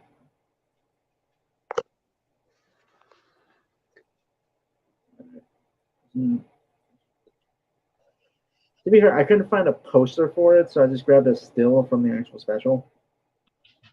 Mm-hmm. Billy and Mandy Save Christmas. Oh, Billy and Mandy, you and your sadistic sense of humor. Right. So, to be fair, it was like one of the first ever. So it does hold a special place in my heart, mainly because it was kind of like one of the first Cartoon Network specials, Christmas specials I had ever watched growing up. Mm. And I really dug it. I just dug how they interpreted Santa and Miss Claus and stuff like that. Plus, Santa Claus is voiced by Gilbert Gottfried, may he rest in peace. Mm. And I thought it was cool that that Miss Claus was a vampire. Because I guess in some way it would explain the immortality thing. I mean, it is Billy and Mandy, so fucked up beyond all reason supernatural logic is the standard for Billy and Mandy. Right. Also, this image, which came from that montage they had done, of him explaining Santa Claus. Like this made me think of just this funny ass thing of like a badass Santa Claus saying, which is "Ho ho ho, motherfuckers." Yeah, so I'm kind of surprised they didn't use that in Violent Night, given the obvious Die Hard inspiration. yeah. Here on out. As for me, I never really liked this one just because while I really like Billy and Mandy, I had absolutely no desire to see them do a Christmas special, specifically because I knew that this was kind of what they would do with it, and it didn't work for me. Honestly, I kind of wish that Krampus had become more mainstream back then, because if Billy and Mandy did a version of Krampus, that could have been a really good Christmas special. Kind of like what American Dad did, but obviously more with the Billy and Mandy trademark humor. As far as the Billy and Mandy specials go, I prefer the Halloween one, which is Billy and Mandy's Jacked Up Halloween, which granted is probably better just on the virtue that Billy and Mandy lend themselves more to Halloween than they do Christmas. Right. So, my next one. Yeah. On number 2. Not surprised you like this one, Dalton. It's really fair. Yeah, I love this one because it so perfectly captures what it was like for me on Christmas. The whole dive thing. And that fucking song, I swear to God, that fucking song, every time I hear it, it gets me in the Christmas mood. Also, this one is so much better than the second Fairly Odd Parents Christmas special, because the second Fairly Odd Parents Christmas special got into that territory of feel guilty for your exes, damn it, and I hate that. This one, it obviously still had the lesson of holidays are supposed to be limited to their respective times because otherwise the magic literally drains out of them thing. But it did so in a way that was respectful to why Christmas is awesome and why you would hypothetically want Christmas every day. Also, the classic gags like Timmy's dad having a unhealthy obsession with eggnog, which they did keep for the other one as well, probably because it was such an irreversible classic. And the idea of, in the Fairly Odd Parents universe, Santa getting his magic from like all of Fairy World funneling like 70% of their magic into him, that is kind of a badass version of Santa. Yeah, also it does have one of my favorite versions of Santa as well.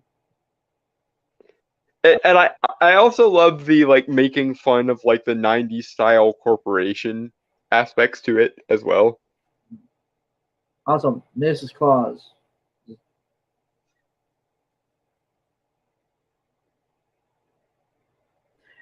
First, I'm gonna say it. Butch Hartman made some of like the hottest animated women I grew up watching.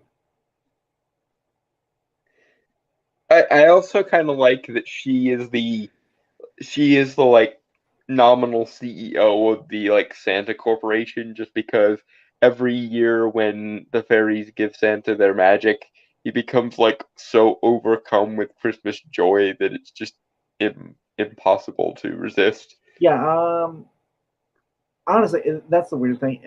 I like to compare like my previous one to this one. Mm-hmm. Santa Claus and Mrs. Claus's relationship is the better version of the one that was described in Billy and Mandy Save Christmas. Yeah, and again, I love Billy and Mandy, but their sadistic edge it does have a sadistic edge to it. Doesn't really work for Christmas. And mind you, I'm talking. This is my second choice is at a time that I think it's still technically season 1 of Fairly Odd Parents. So they still have the late 90s, early 2000s cartoon aesthetic to it, which I think helps it significantly. Whereas as the show went on, it kind of suffered seasonal rot and became almost like kid Family Guy in some ways. Right. Your next one. Right. For a multitude of reasons, and for anyone who knows me, you'll understand why I like this one, why this is on my list.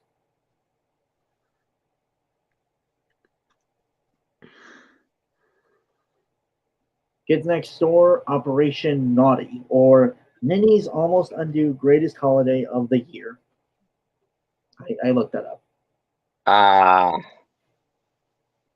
One, I am a big Next Door fan. Like when I was growing up, I loved it too. God, the shows that came out in our childhood were so much better.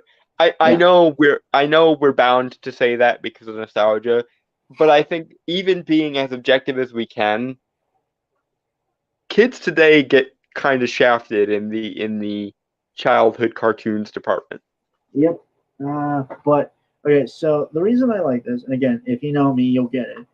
One, it is a really interesting, like almost a doomsday clock kind of story. It is. What I mean by that is, well, plot wise, I mean things been what 20 years or so, maybe not that long, but the Delightful Children of Demmele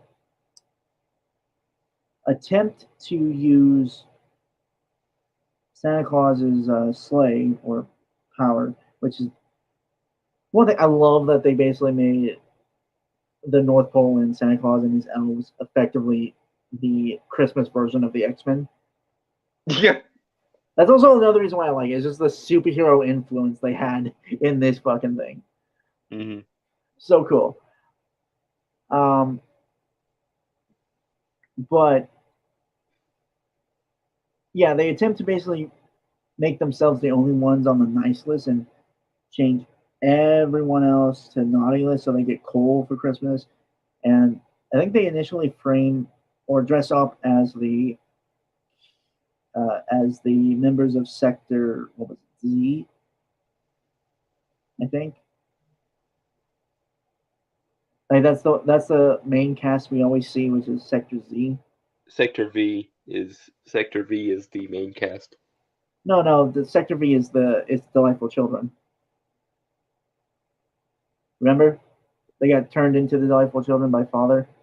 Yeah, that's Sector Z that got turned because it was Operation 00Z. No, I know it's. They said it so many times. It's V.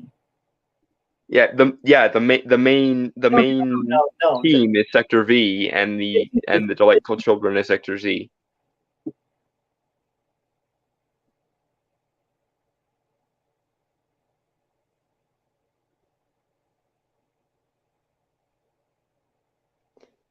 You're gonna have to look this up, aren't you? I really am, but yeah, it's just it's fun in the sense that one, it expands the world of Candy even more so than it already was at that time. Which to be fair, it has pretty goddamn amazing world building for what it is. God, I wish we had gotten Galactic Candy. You ever seen the teaser for that? Yes, I did. I saw it the day it first got released on April Fool's Day. I saw it. I think I saw it like a few years after, to be fair. But yeah, they should have totally done Galactic Candy. It would have been cool. Yeah.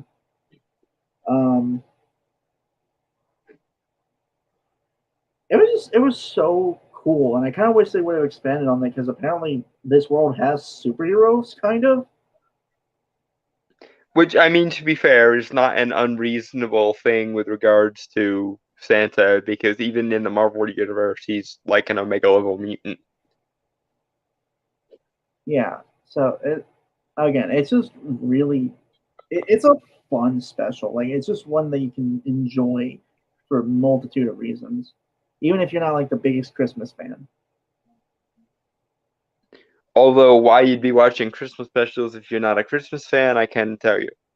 I'm just saying, like it's a perfect mix of like so many things that honestly should not work together. To be fair, but still, I mean that's true of the entire K&D universe. Honestly, like on paper, a lot of it sounds uber silly, and yet it became one of the most badass dramatic shows of our childhoods.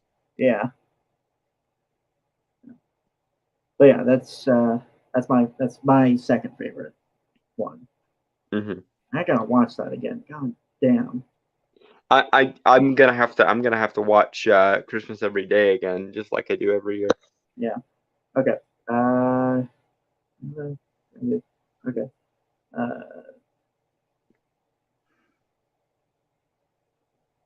Candy. What? What? Dragon Turtle. Wait. What are you guys talking about? What candy stuff? K&D. Yeah, it's a show from the Codename Kids Next Door. K&D. Yeah. Okay. Yeah, I got it.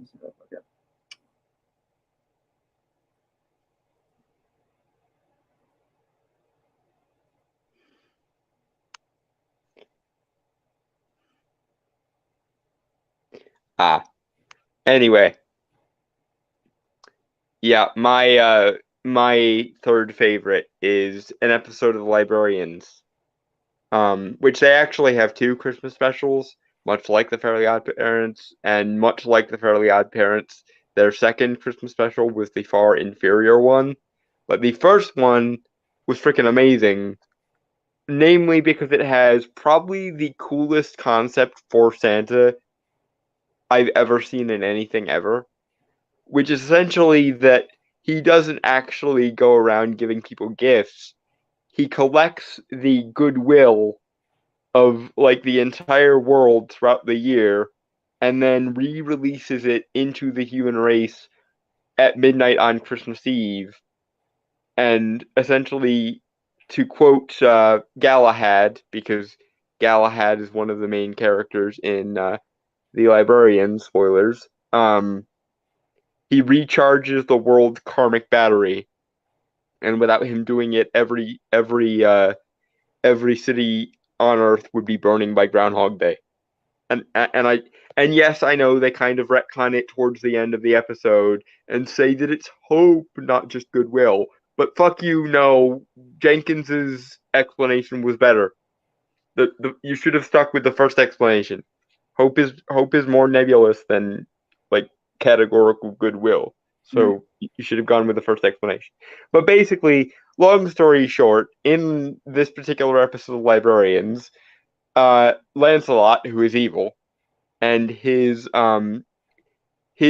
chapter of the terrorist group known as the Serpent Brotherhood, no relation to the Serpent's Hand and SCP, sadly. They keep coming up with solutions to try and bring magic back to the world because magic has been like slowly siphoned off into magical artifacts over the years, and they essentially want to restore it to its like natural state.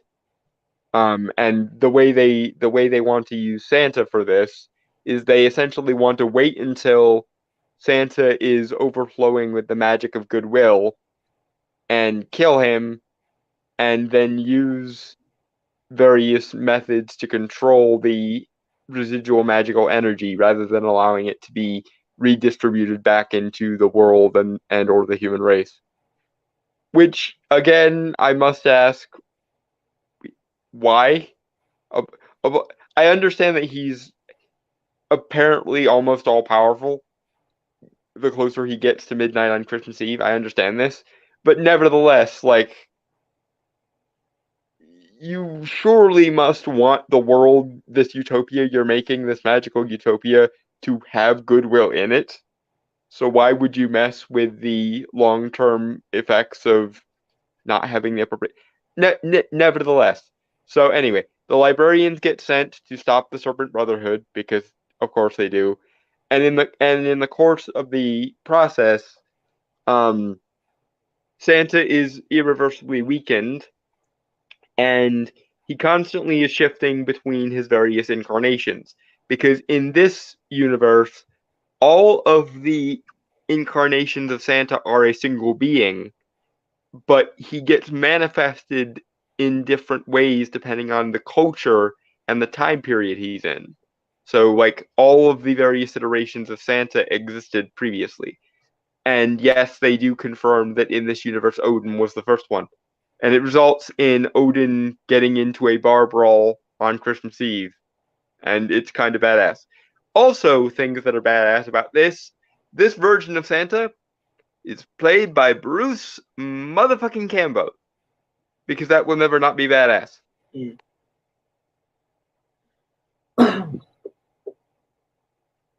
Yeah, I actually,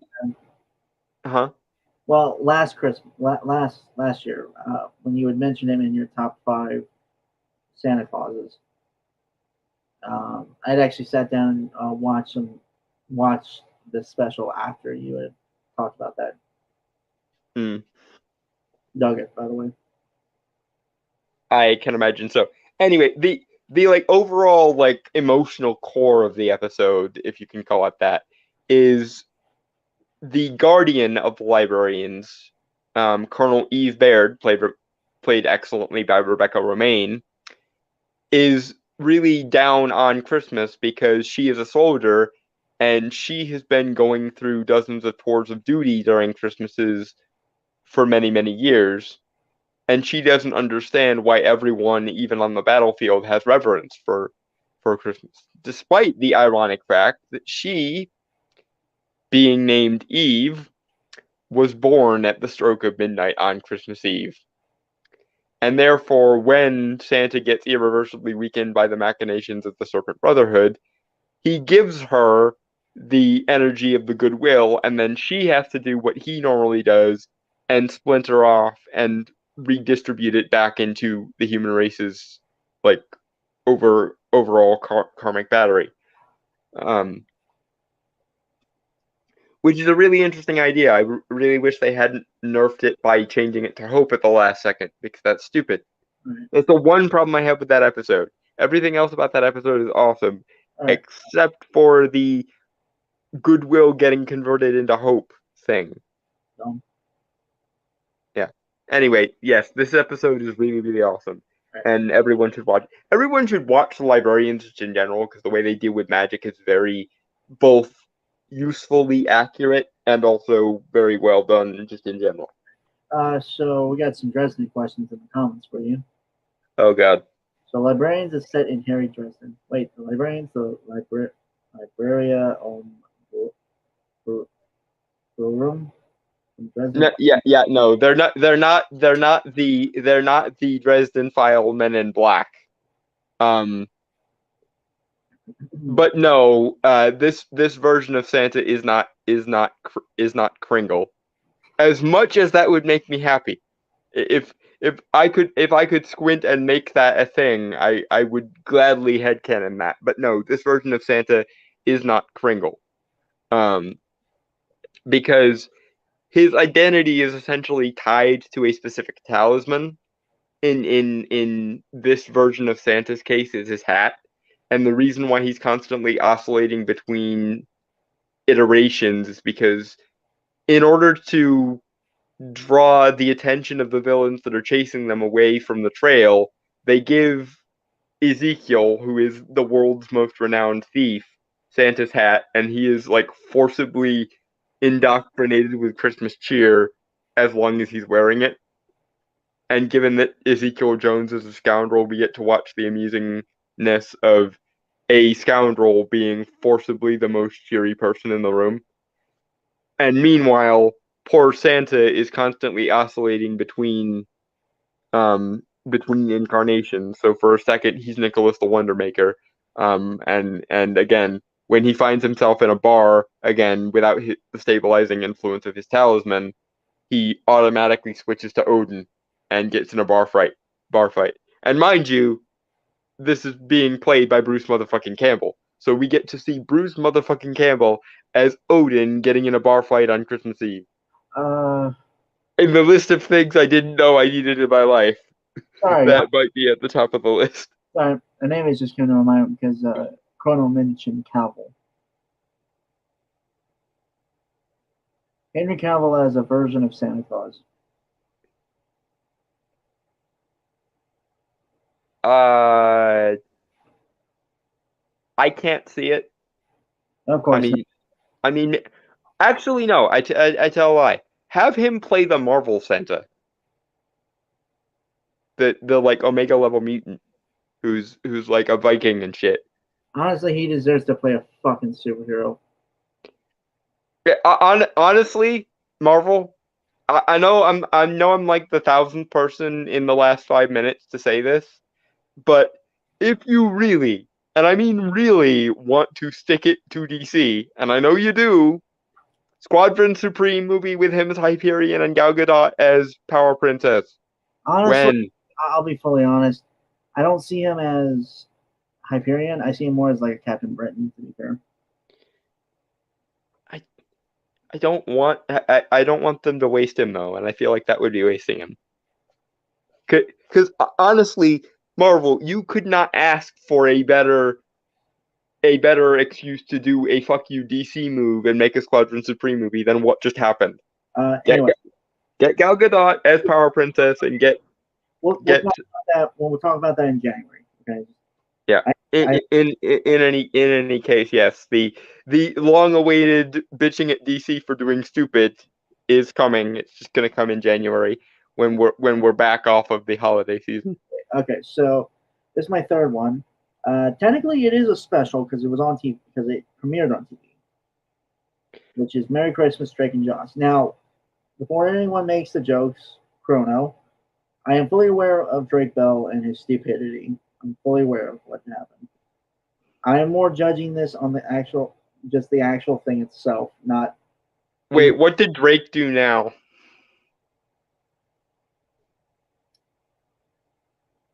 Solicited young girls, I believe. That doesn't surprise me. That's literally him acting like his character in Drake and Josh, so that doesn't surprise me. Yeah. This is why Josh was always my favorite character in that show.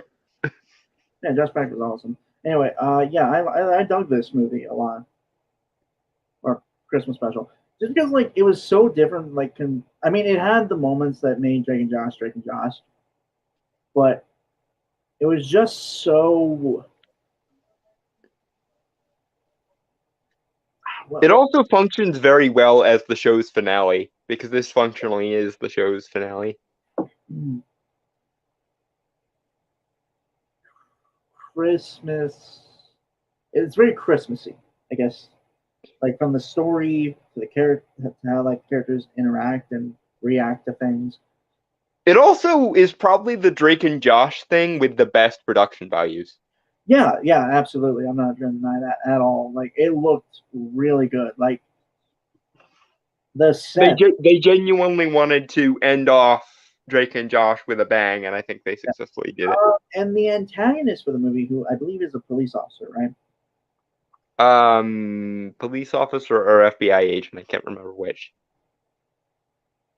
Who plays like a Scrooge of? Well, no, wait, no, he's a child. Is he? He's a CPS worker, right? I think so, but nevertheless, he was traumatized by something that happened to him as a child, like most Christmas-related villains are. And Drake and Josh do probably the nicest thing they ever do in the entire show for somebody, because basically, when he was a child, he asked for a monkey, and he got that monkey. But said monkey went literally ape shit on him and traumatized him horribly and made him hate Christmas.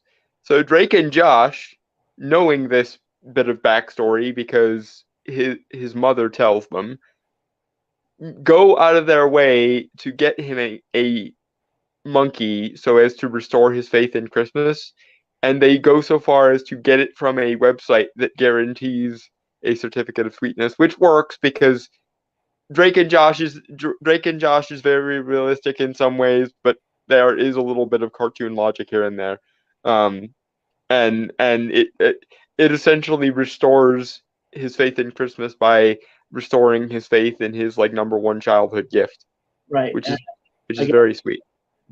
And also everyone, like the whole cast was amazing, and it's just the amount of like effort that was put into it. Like again, on every level was really good. And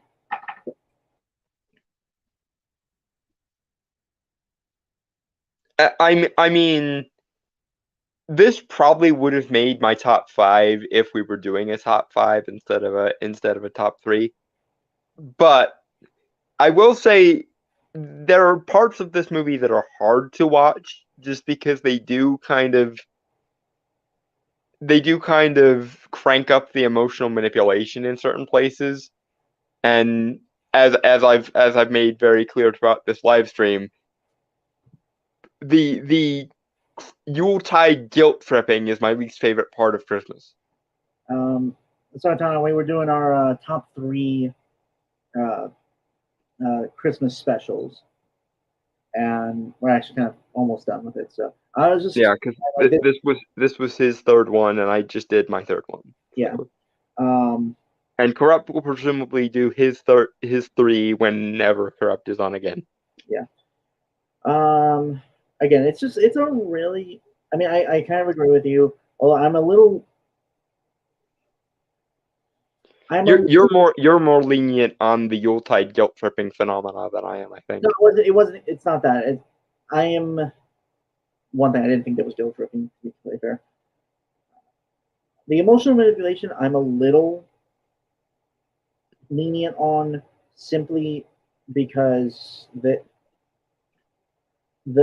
characters that were sort of MacGuffins, the foster family of kids and stuff, it kind of hits me hard just because like I've been it's more personal for you, and I think that's actually part of what makes me annoyed at this kind of Yuletide manipulation. Is because, as most people who know me know, I don't pride myself very much on empathy, but schmaltzy, emotionally manipulative stuff can drag it out of me, and therein lies the problem. Is I can empathize with these characters, and that always makes me feel guilty because my family always made sure that Christmas was special in our house, and that kind of emotional manipulation never makes me feel good or fortunate. It always makes me feel guilty instead of like, and therefore I take the emotional manipulation personally because I feel sort of attacked by it. I can understand that. Again, to be fair, I think I mostly remember the laughs I've had with this special particularly. Oh yeah, and don't get me wrong, it is still a Drake and Josh thing, and it is probably Drake and Josh in their finest form. Like this is the final form of Drake and Josh humor. But also Fudge was hilarious. You mean Bludge? Oh, Bludge. I thought it was. It always sounded like they said Fudge. No. Bludge. It's Bludge because it's short for bludgeon because he's a big scary prisoner dude. My bad. It sounded like they always said Fudge. Fuck, to be fair, we have now once again reached the portion of the live stream where Dalton would be slow clapping if he had his other hand free. I'm sorry, like I have bad hearing. Okay, I blame myself because I played a lot of loud music when I was a kid. Still kind of do, actually. Yeah. Don't get me wrong. My eyesight is fucked beyond all reason.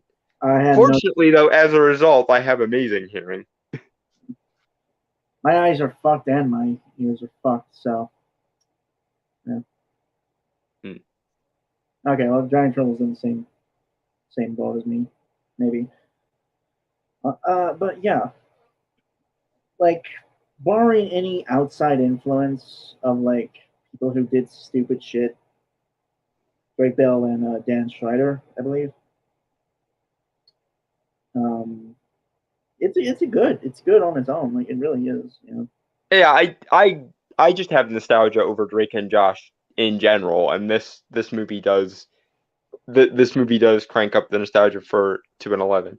My Yeah. only problem with it is, as I say, not only is there emotionally manipulative Yuletide guilt tripping in it, but it's kind of the driving force of the plot because Drake makes a Christmas promise, which they really drill home throughout the course of the movie is just something you do not break ever. You give your word about something like it's. Well, no, but they specifically draw attention to it being a Christmas promise and Christmas promises being special specifically. Okay, But yeah, again, I get you, and that's fair. But other than that, I think we can both agree it's still a wonderful movie to watch. And I will say, for as much as I don't like the Yuletide guilt tripping, the actual characters, the foster family who do most of the Yuletide guilt tripping, are likable and interesting. They just lay it on a few shades too thick for me, and it makes it hard to watch. That's completely fair. I'm not going to judge you for that. Not unfounded. Really get it.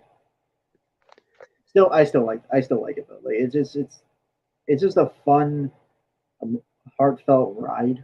I think, which we don't really get these days. So yeah, and again, I will always have nostalgia for Drake and Josh, and this was both their Christmas special, which they never did one otherwise, I don't think, and also the finale of the show, technically. So I can't fault anyone that likes it because I try to watch it once every year, even though I get the least amount of enjoyment out of it because again, Yuletide guilt tripping. It's similar to why I don't like the song Christmas Shoes. It is the one Christmas song that I just cannot listen to because it is just guilt the song. I've never heard of that song at all. Don't listen to it. It is so fucking depressing. All right. So yeah, I don't really think we have anything else to talk about, and so I guess we should call it. So with that, folks, I want to say goodbye, adios, aloha, auf Wiedersehen, sayonara, peace, cheers, and when next you see us, it will be Christmas Eve. Until then, fuck off. Right, yeah. So for all those who need to know, so Saturday we're going to do because I'm sure everyone will be busy on Sunday because Christmas and all. So so we are going to do it on Christmas Eve instead.